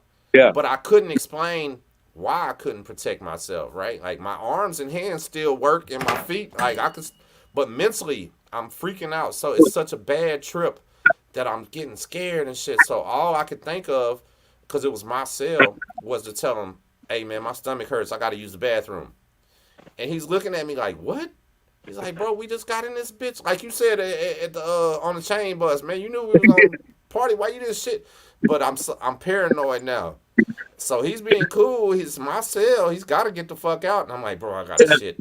And then after I fake shit, I wait a while before I come back out. Then I come back out and I felt like I was walking on the moon, high stepping and shit. I said, man, this Yeah. shit is I, crazy. Like it was not to be recommended for people to go in there and smoke that shit. Is basically yeah. what I'm saying. Because I if didn't you enjoy smoking the regular marijuana. I did. and I mean, that's the same type shit. You're gonna fire it up, and guess what you're gonna do? Automatically get paranoid in there, and now you're gonna worry about because you smell like it. Your hands are loud. You're like, oh shit, do I look high? Like it's not. And then too, so I guess if anything, drinking would be probably the one because you can control how much you drink. But you got guys that are alcoholics, man, that are in the day room, literally starting problems, falling down. I've seen like, you ever seen any just horrible prison alcoholics? no. I have. It's bad. Like I seen they people put themselves in a lot of crosses behind damn cigarettes cigarettes too, huh? when Just they like this first crack. took them. When they first took them, and man, dudes, you really see a cat's character, man. How they tripped out about trying to get a damn cigarette. Man. So what was it like when they took them? I ain't never asked nobody my whole life. What was it like when they took cigarettes out the system? Did people have, so listen, did y'all know they was taking them? So everybody buying commissary cigarettes, stacking up I majorly, or can't did they come remember. I shake think they down and take them all? no, that just they quit selling them. My best of my memory, they just quit selling the product. And then before we knew it was coming, and you could buy you couldn't go down there and buy, you know, 10 tubs of tops. Right. You know, it just wasn't that. So they just regulated it out, and it wasn't there no more, except for what, you know, people had stashed, because the wind unit had, you know, transportation, which, man, you could hide it down anything you wanted out there. And then they had a sign shop. You could hide, I mean, those are big industry buildings, and mop and broom was there. So there was a lot of tobacco hidden in the unit. Yeah, that's what And I was thinking. I was pretty.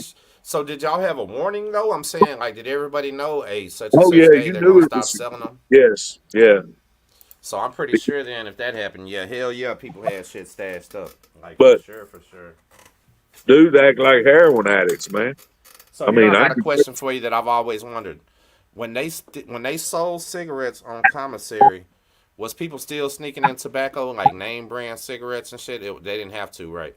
you could buy free world packs. I mean, if you wanted to spend that money, I mean, From commissary?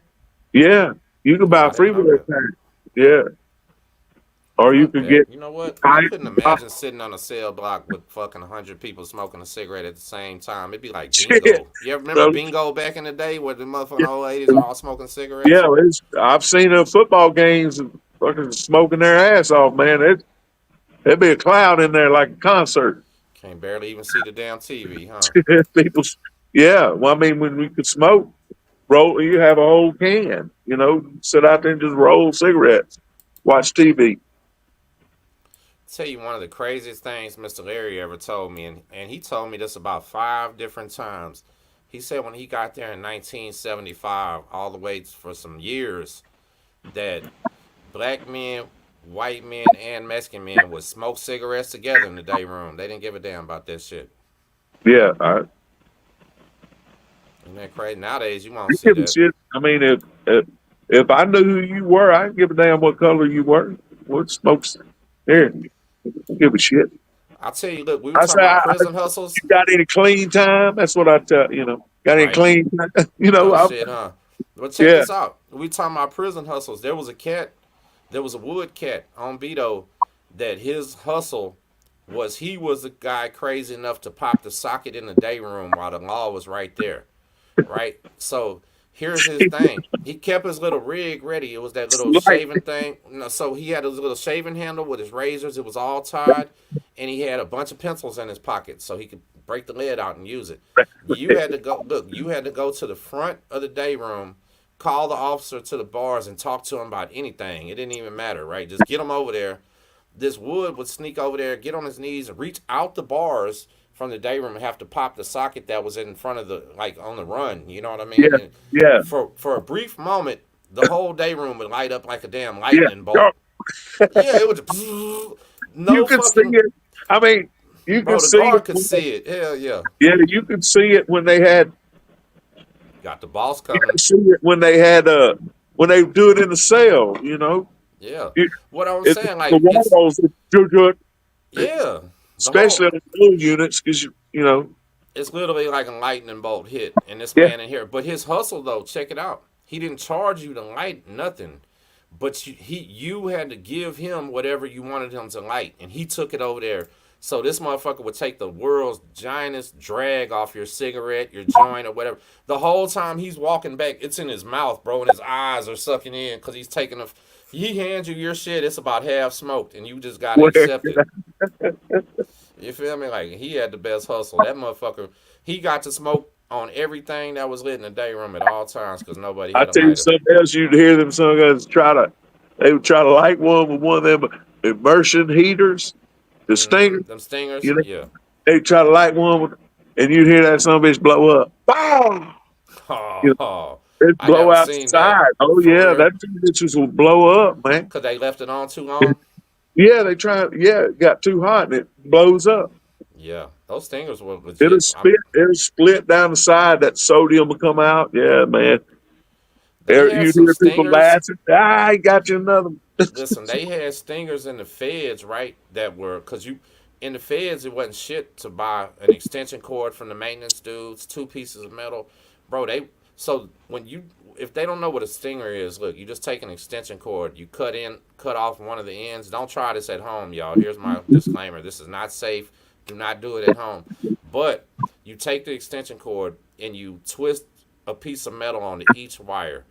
Then you put something non-conductive between those two things, whether it's like a piece of plastic, a piece of wood, a piece of. Sometimes people use cloth and those end up burning up because they don't last very long. But you want the two pieces of metal close to each other, but not touching. And bro, they would have pieces of metal about the size of your fist on their stingers because they would drop them in these trash cans and fry chicken in a cell. Yeah. What? So I'm not bullshitting. Listen, That they had man, so they had that's trash cans. Listen, yeah, they're trash cans. You could buy a thing of cooking oil from somebody in the kitchen. They'd bring it and deliver it to your cell. You could buy flour, salt, all that shit, no problem. And then you could buy the chicken, and you're literally frying it right. All you have to do is drop the stinger in the cooking oil. People don't realize that, right? And then, yeah, but the thing yeah. is, you have no Regulator, ability to regulate the temperature. Exactly. So temperature. Yeah. you have to know what the fuck you're doing with your food and pull it out and dip it back in. Pull it, but then you're pulling it out. It's dripping hot ass grease. Like you better know what the fuck you're doing if you cook fried chicken in your cell. You're gonna start a fire. Your shit's gonna be. You're gonna have third-degree Wow. burns. But nah, Yeah. bro. Listen. So you would walk in the day room sometimes and just smell like KFC in that motherfucker. You know what I mean? Like what the fuck? And it was for real. Yeah. Hamburger meat. Guys would be cooking hamburger meat. They deep. Oh, one of the things they would do. No lie, B. This was one of the best prison things I've ever seen in my life. I should have saved this for a video. They would take them big ass tortillas. Well, they weren't big, just normal tortillas. They would stuff them with meat, cheese, other stuff. Put a stick through it and deep fry that motherfucker. Make chimichangas right there, and they would be so good. Like this is like free world fry daddy. You know what I mean? Man, Yeah. bro. So that I've been was sitting over here up in that son of a bitch, and that sounds like gourmet meal, gourmet. huh? It Uh, was. So another cat had an iron. I was talking about this on one of the last videos. He had an iron, and he made grilled cheeses and yeah, quesadillas and shit like yeah. that with it. We had old school lights that were metal. They had a metal clip. Eventually went to plastic, and you couldn't do it no more. But some of us had them older lights, and Uh-huh. we cook a sandwich on that. Son, It cook it. make grilled cheese on it. Get a So piece of corn, put on in the state, the only way I ever seen anybody cooking in the state was they just make a candle and put it up under the table, and that would it. Yeah, usually be at night after lockdown or whatever. You know, they would have a you just scratch some of the paint off your table, and then they put the candle under there, and it'll heat that steel table up so hot. steel table. Yeah, that you cook on that steel table like that. And but We I've got some. seen We got a couple of the yeah, heating elements for a diesel engine. That if we were going to cook a big spread, we'd use that. what was it? Electric? Yeah, like a heater for diesel, like what you plug in, well, like Yeah, what screws in the block. yeah. It's like a stinger too, isn't it? It's like a stinger. Yeah. Right. Mm-hmm. So I'll be damned. What the fuck was y'all cooking in a big bucket or something? yeah, big ass tub. That was Yeah. like craft shop and shit. Do that Right. Yeah. Yeah. Yeah. because every man at the wind unit, the old convicts were in the craft shop. Man, there was some amazing dudes in there, man. Yeah. They had a Mama guy in Gary. there that made saddles for. He sold a bunch of them in Mexico, but man, and that's when they still had the rodeo and all that. So those guys could So you know make. what my partner Gary told me that I mean I knew he wasn't lying, but I'd never heard of it, and I've heard several people talk about it recently. When them inmates make stuff in them craft shops and the guards buy it from them, do you know they gotta literally sign a contract with that inmate promising that they'll pay, or they get a disciplinary write up if they don't pay? Yeah, yeah, Yeah, I yeah, thought that's crazy, huh? yeah. They track all that. I can't remember all what because I was SSI up there for a minute, and yeah, I've seen some amazing stuff up there, man. Those leather workers. Well, there was some But yeah, cats that I seen that made these backpacks, right? They were like there's a brand of backpack called Jan Sport, and it was like real popular in the '90s and all that, and we used to rock them. They had a leather bottom on them, like a suede leather bottom or whatever. And the backpacks they made were like leather in that style, like the ones you see the little kids going to. They're roundish on the top and square on the bottom. Got the little the main zipper and the other one. They would make them things, but they would make them out of ostrich leather. They would make them out of snake. They would make alligator. The backpack might have 2 or 3 different kinds of leather on them and shit. And you Yeah. know those backpacks though, prison economy were selling from anywhere from $800 on up though. Like you Yeah. for real had to get your family to put $1,000 on somebody's books to get one of them backpacks. Yeah. These guys sold to the free world, and yeah, they made uh, anything. They had a bootmaker up there. So And there's a guy named Arnold. Arnold something. I can't remember his name. Maybe they'll know in the comments. Arnold was at the Walls unit when I seen an interview with him. He was one of the guys that was one of the few original white Texas Syndicate members, right? He was a real yeah, TS. And then whenever they got the rules said that they wouldn't allow any more white members, then they took Arnold out and just made him on non-active standing. Like he wasn't no enemy of them or nothing. He just wasn't a member no more. But this guy in the craft shop, he makes boots for all the governors, all the fucking senators, like really, really important people. And he was considered the boot maker to the stars inside a Texas prison craft shop. Isn't that crazy? yeah. That's kind of like the saddle maker that was on the Win unit. I mean, he made ornate saddles for like Arabian horses and shit. Might even be the same damn dude. He's been No, down since the 70s. I never seen him make it because the bootmaker we had was a different guy than the saddle maker. Let me see. I bet you if I just type in. But yeah, that they have some amazing talent, man, and I know what's access to certain. At while I was up there, somebody figured out that they could order wood grain. Yeah, let me get this right. Basically, they could order Everclear. It was a Oh, thinner, for the leather. Yeah. but they figured out that from Tandy they could order I heard fucking this before. Everclear. Yep. And so for a year, we were getting Everclear in there. So listen, Gary told me that same thing on a different unit doing the same shit. Check this out. Yeah, Arnold Darby. Arnold Darby is his name, right? He was Darby. he's so Dude, that name's familiar, Darby. in 2018 he was 69. So what that's like 6 years. He's 75 right now, okay? Check it out. It says Arnold Darby, a Huntsville inmate at Goree unit, right? It says, when I got started making boots in the craft shop, I did leather work, and eventually I got to a unit to where there was somebody who made boots, Uh-oh. and I worked with him as a helper. I learned how to make boots from him, Darby said. But Darby himself, he might have lost audio, but yeah, he's made boots for governors, probably for President George Bush and everybody else. So I can't even imagine how much he sells a pair of boots for. How much you think his boots are going for? About $2,000 probably. I don't know, bro. That I know that guy was selling saddles. I know he made a $10,000 saddle while I was up there, and this is back then. For real, huh? Yeah, Yeah, I I mean believe it. it took a lot of damn work. I mean it wasn't no, but yeah, they and the woodworking was in a different craft shop on Win U. They were separated, so leather and I guess it was just leather and art, maybe. I It ain't was really. it was art. That's what I remember. I don't remember the And then the other woodworking. one was woodworking and something else. I ain't gonna lie. So I never had no card to go in there or anything. So if you didn't have a card to go in there, you supposed to stay the fuck away from there. It was down there by where the gym was. So as you go to the gym, you would see that. But I never even been in there. But the art thing, now that was cool because you see them guys bringing back all those portraits and paintings, and they would make a killing too. You know? Yeah, yeah. They envelopes, decorate envelopes. Yeah. Do artwork on envelopes. I had a guy that I wrote for a while, man, and every letter he would send me, he would put an eagle or something. put artwork on the envelope itself. Man, I seen people that's how they had their hustle. Yeah, we used Like to do that Valentine's when Day, we were they young. decorated envelopes for Valentine's Day for you to send to your girl in the world, whatever.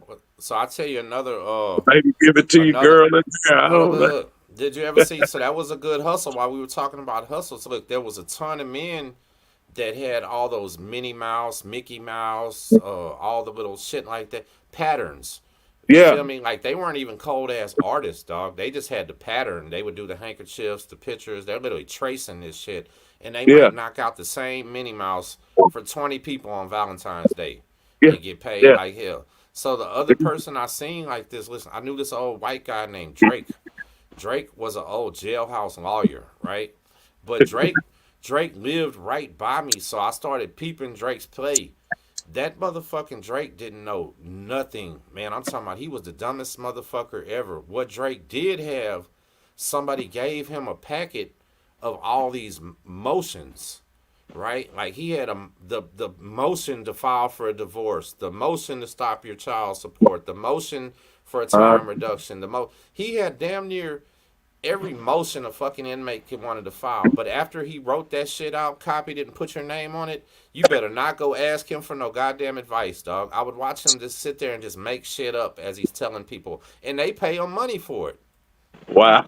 You know what I mean? Like people are frauds in that bitch, dog. It's crazy. So you gotta. Yeah, it, yeah. I wouldn't. I mean, I wouldn't mess with anybody that was half-assing like that. I Oh, respect they the didn't have no. Listen, these men were so broke, so desperate for some help that they didn't really give a fuck. You know what I yeah. mean? But It was that's the way like you get in a real good wreck, man.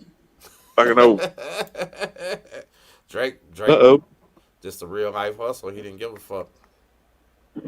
Well, I guess he provided a service for some. You know what I'm saying? So, I respected the dudes that you know. I mean, I know they didn't have a pot to piss in, and they made it by doing something smart. Providing right, something that everybody needed at a certain time. And bro. One of my homeboys. Shout out to my homeboy Matt Daniels. Listen from Texas City. Matt, his one of his main hustles in there was he's an author. Matt has like 18 published books or something, right? So in there, he would write letters to the women. Like, so he even told me a story. Like, say for instance, I can't read or write. I come. yeah, I've done that. Wrote But letters to check, people. but check it It's like, out.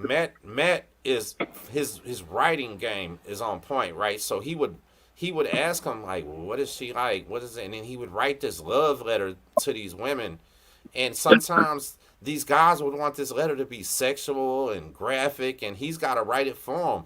yeah, Then guess what? They get the answer back. He's got to read the letter to them and respond to them. He's like, bro, I'm like all the way in these people's relationship at this point. It's yeah. fucking weird. You know That's what I too mean? messy, man. That's too messy for me. I And they can't. paying them to do it. Isn't that wild? Yeah, I would proofread stuff, that kind of stuff because Right. bro, I write way better than I speak. I Right. I mean, do too. and like I told you, I wrote my way up out of it.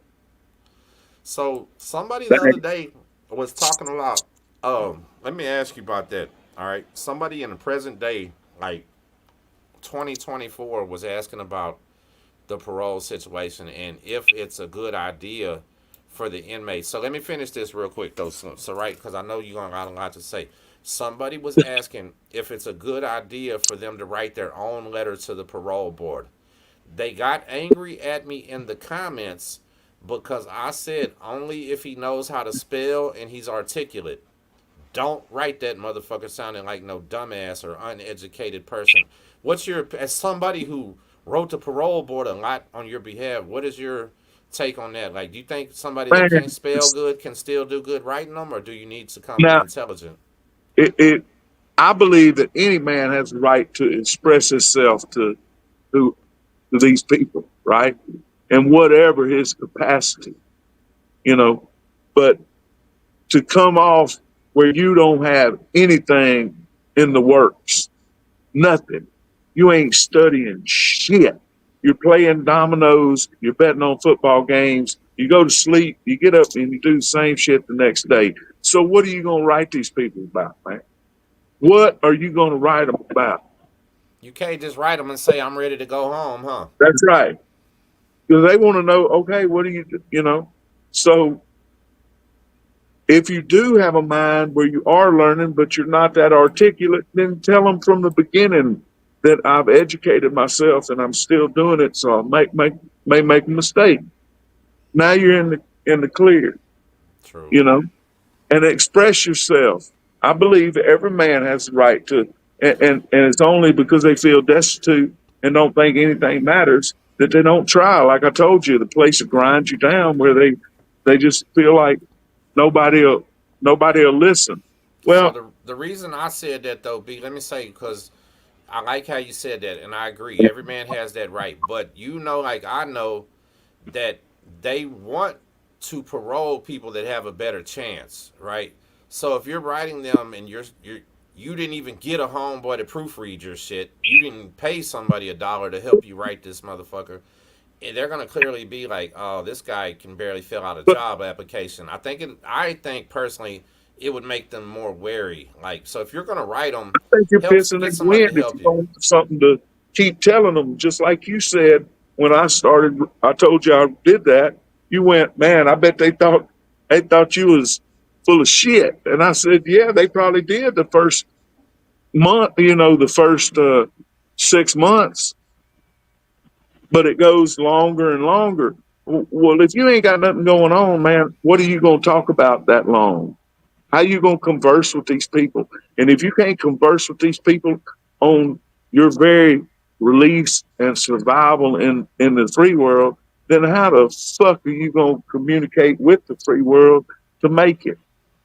I agree. I agree. So Uh, that's I, so I had mhm. something going on. I built a plan and then executed it, and everybody, then their families can find out what commissioners are in what region over the unit where their loved one is, and they're public, and you can access them So by let me mail. ask you something. Let me ask you something.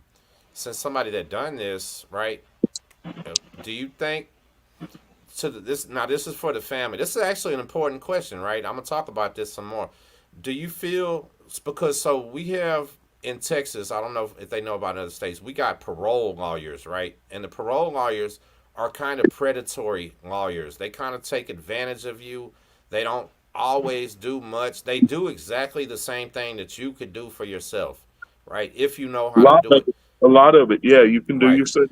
But do you think so? If you was to give somebody's advice, if your son or your daughter or something was in prison right now, getting ready to come out for parole in a year or two, do you think it's good for the family member to start writing multiple letters to, like the mom, like saying, "Gosh, I sure could have used my son today. This is horrible," or like, is it good for them to keep doing the same thing too? You think? Probably I so, huh? think it's good for the family to humanize you. I do too. Yeah.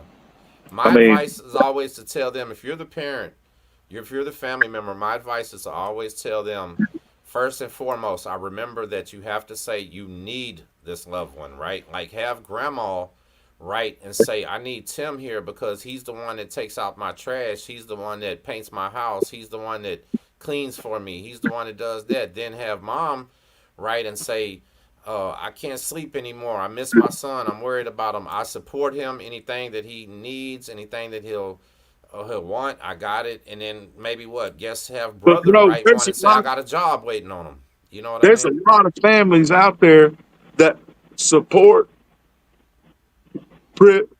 like us, right? They support them, and them dudes are the ones that ain't stepping up.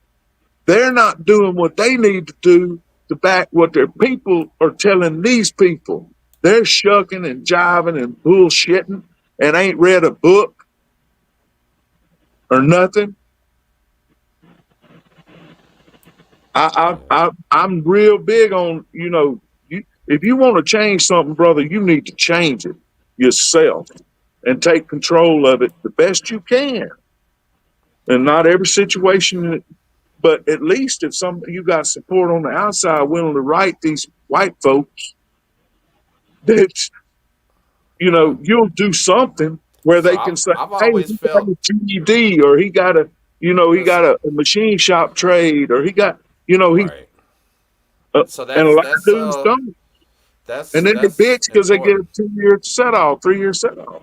But listen, so any family watching this, I do know that you increase your successes by somebody saying you will help this person get a job when they get out, or you have a job waiting for them. Whether that shit is true or not, you still need to say it and hopefully make it true. You know what I mean? Like they Yeah, want to know that this person comes out, he has family. The two crucial things, well, from the outside perspective, is family support and future employment. Then the inside is just like what he's saying. You know what I mean? It's literally it's you have to put in the work too. So man, I don't know. When I was in there with a lot of youngsters and shit like that. Them guys' favorite saying was, "We're taking this shit to the door." They weren't even trying to get parole. They didn't give a fuck about parole. Like they didn't care about bouncing between. and that's what my whole point is when I said that about the parole officer.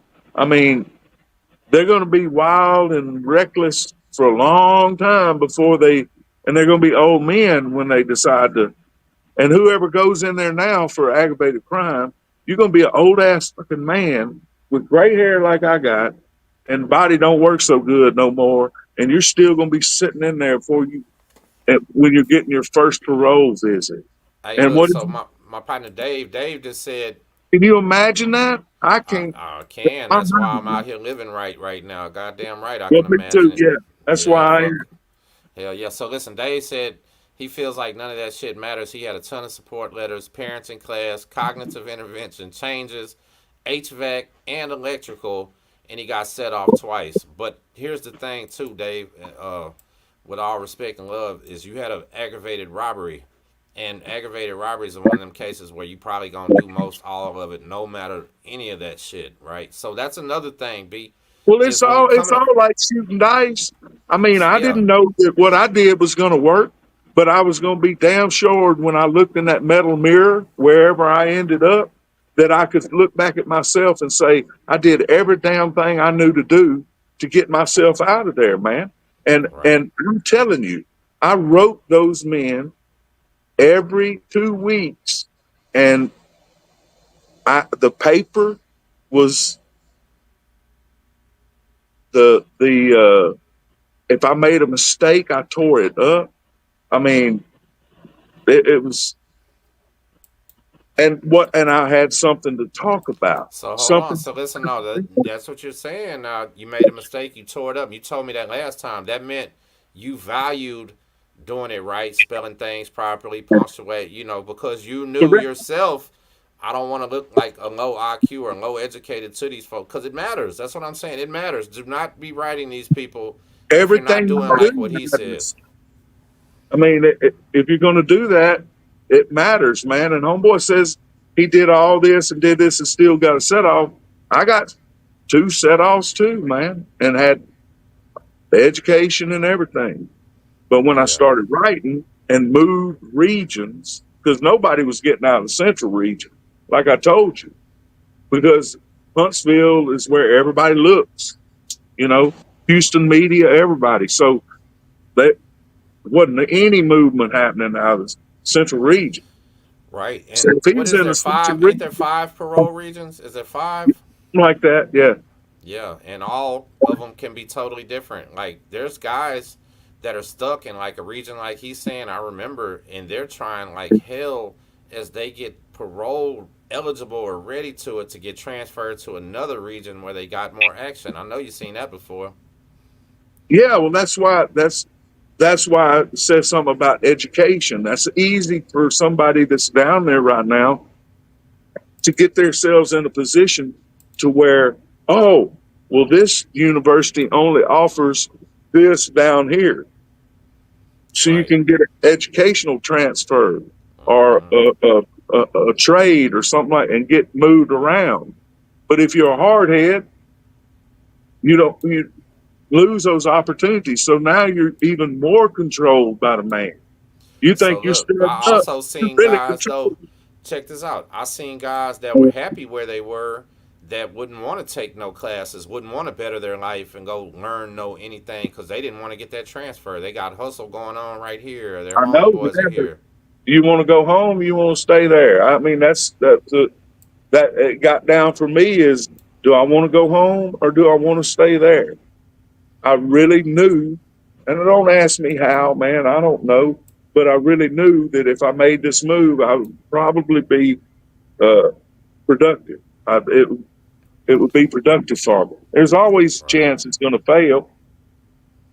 Got to And then take I that had an chance. alternate plan, just like I told you. I had made the people that wanted to help me in the educational system, Wyndham and all that, so I could have my uh, uh, uh, correspondence courses proctored properly and everything. So this is all legit.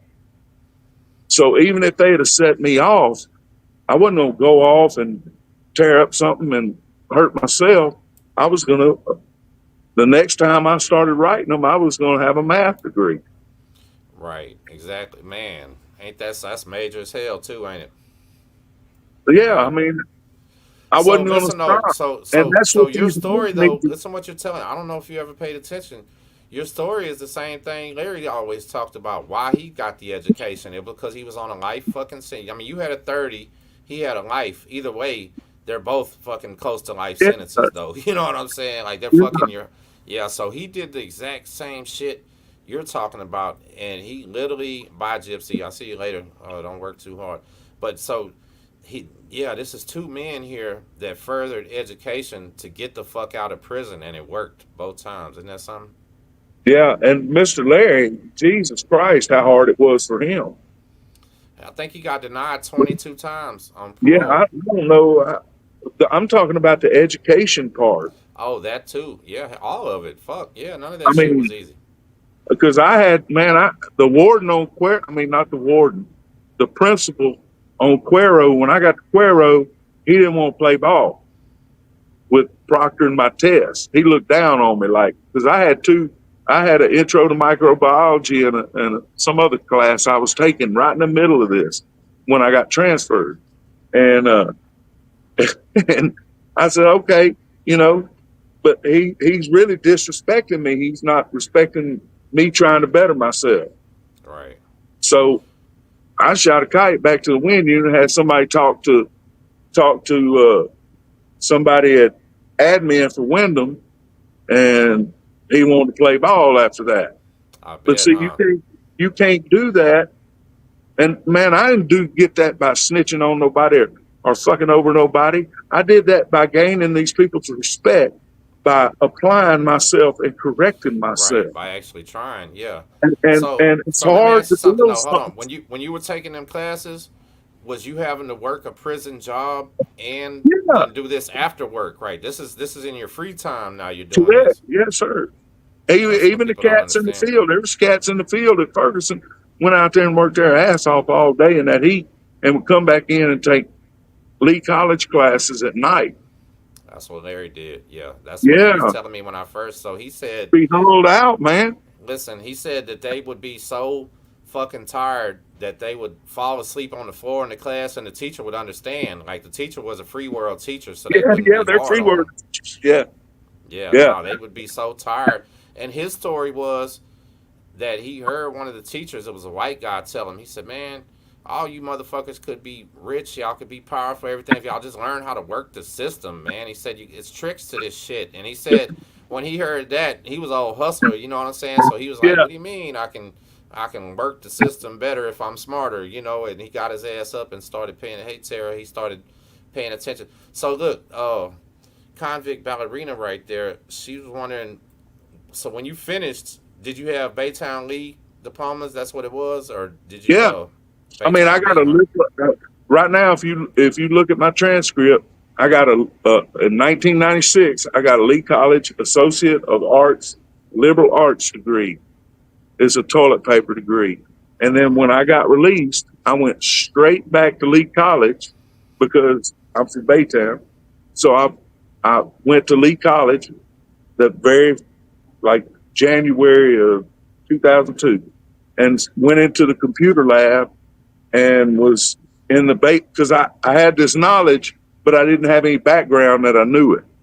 Right. So I'm going to get another degree, and I got a associate of science in computer systems or something. I can't remember the exact name. But when you look at my transcript, you can't tell. They ain't no. I took this in prison.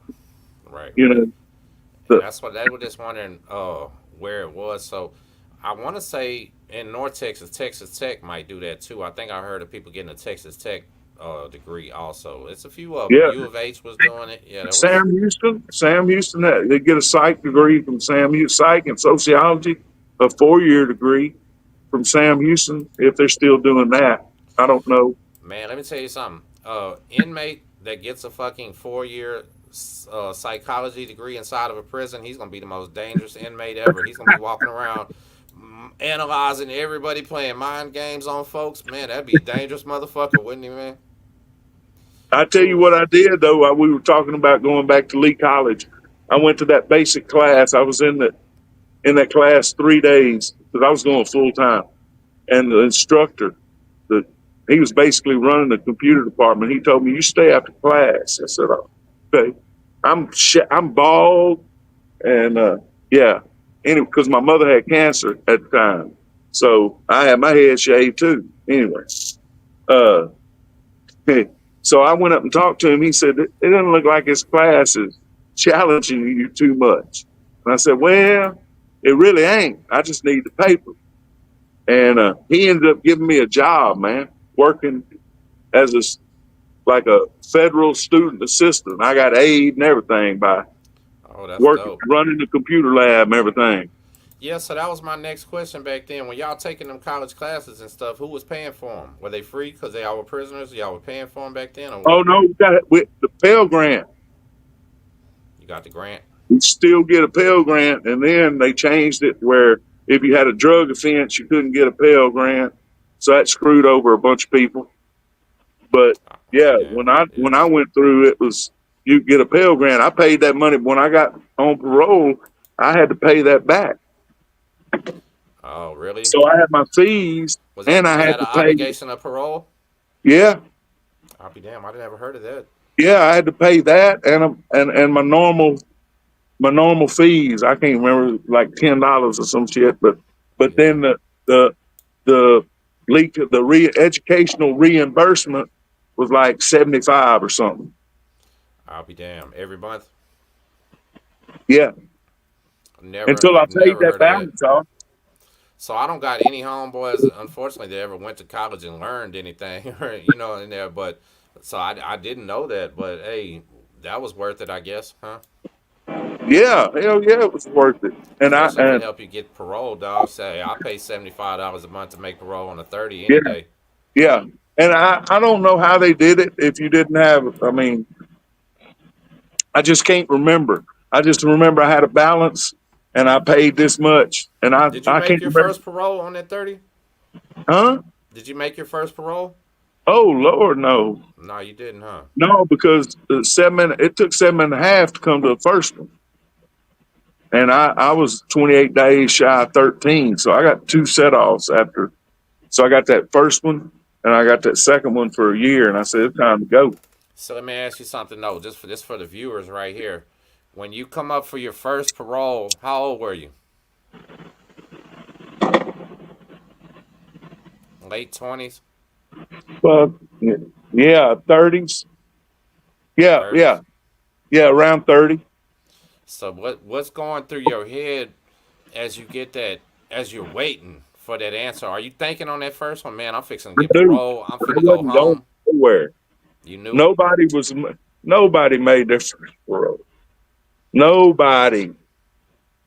I didn't know anybody that made their first parole, man. And you might see somebody in classification, but there's dudes that just got set offs in the mail. They didn't see Right. nobody. Yeah. That's how it They just get a came. Was piece of to get a paper that says, motherfucking we'll see yeah, you. yeah. And so I can't remember. I knew I was up and I got I can't remember if I saw anybody or not. I don't think I did. I just got it. like I said, mail call. Here you go. Yeah, that's how I shit. That's how I got an answer back was mail. Just mail call you, and then it's just a little white piece of paper stapled together. Stapled up. Yep. Yeah, yeah, yeah. You pretty much so when you get that motherfucker, you know, oh man, damn, you don't even But want I to go already pick it knew, up. man. I already knew because nobody was going home. I mean, there were dudes getting up to 5 and 6 set offs. I mean, they were so. If you had a 3G offense, man, you was sitting tight. You wasn't making the first parole. It wasn't happening. When my brother came up for parole, they gave my brother he had 50 non-egg, right? He just had a regular 50. He came up after 7.5. It took him 7.5 years to get his first parole, and on his first one they gave him a 5-year set off. And right after that is when he died. Like he gave Damn. up. He was mad. He was hurt and just gave up on life damn near or something. Didn't have no fight no more because he had It, his heart set on his first one. He knew he was gonna make it.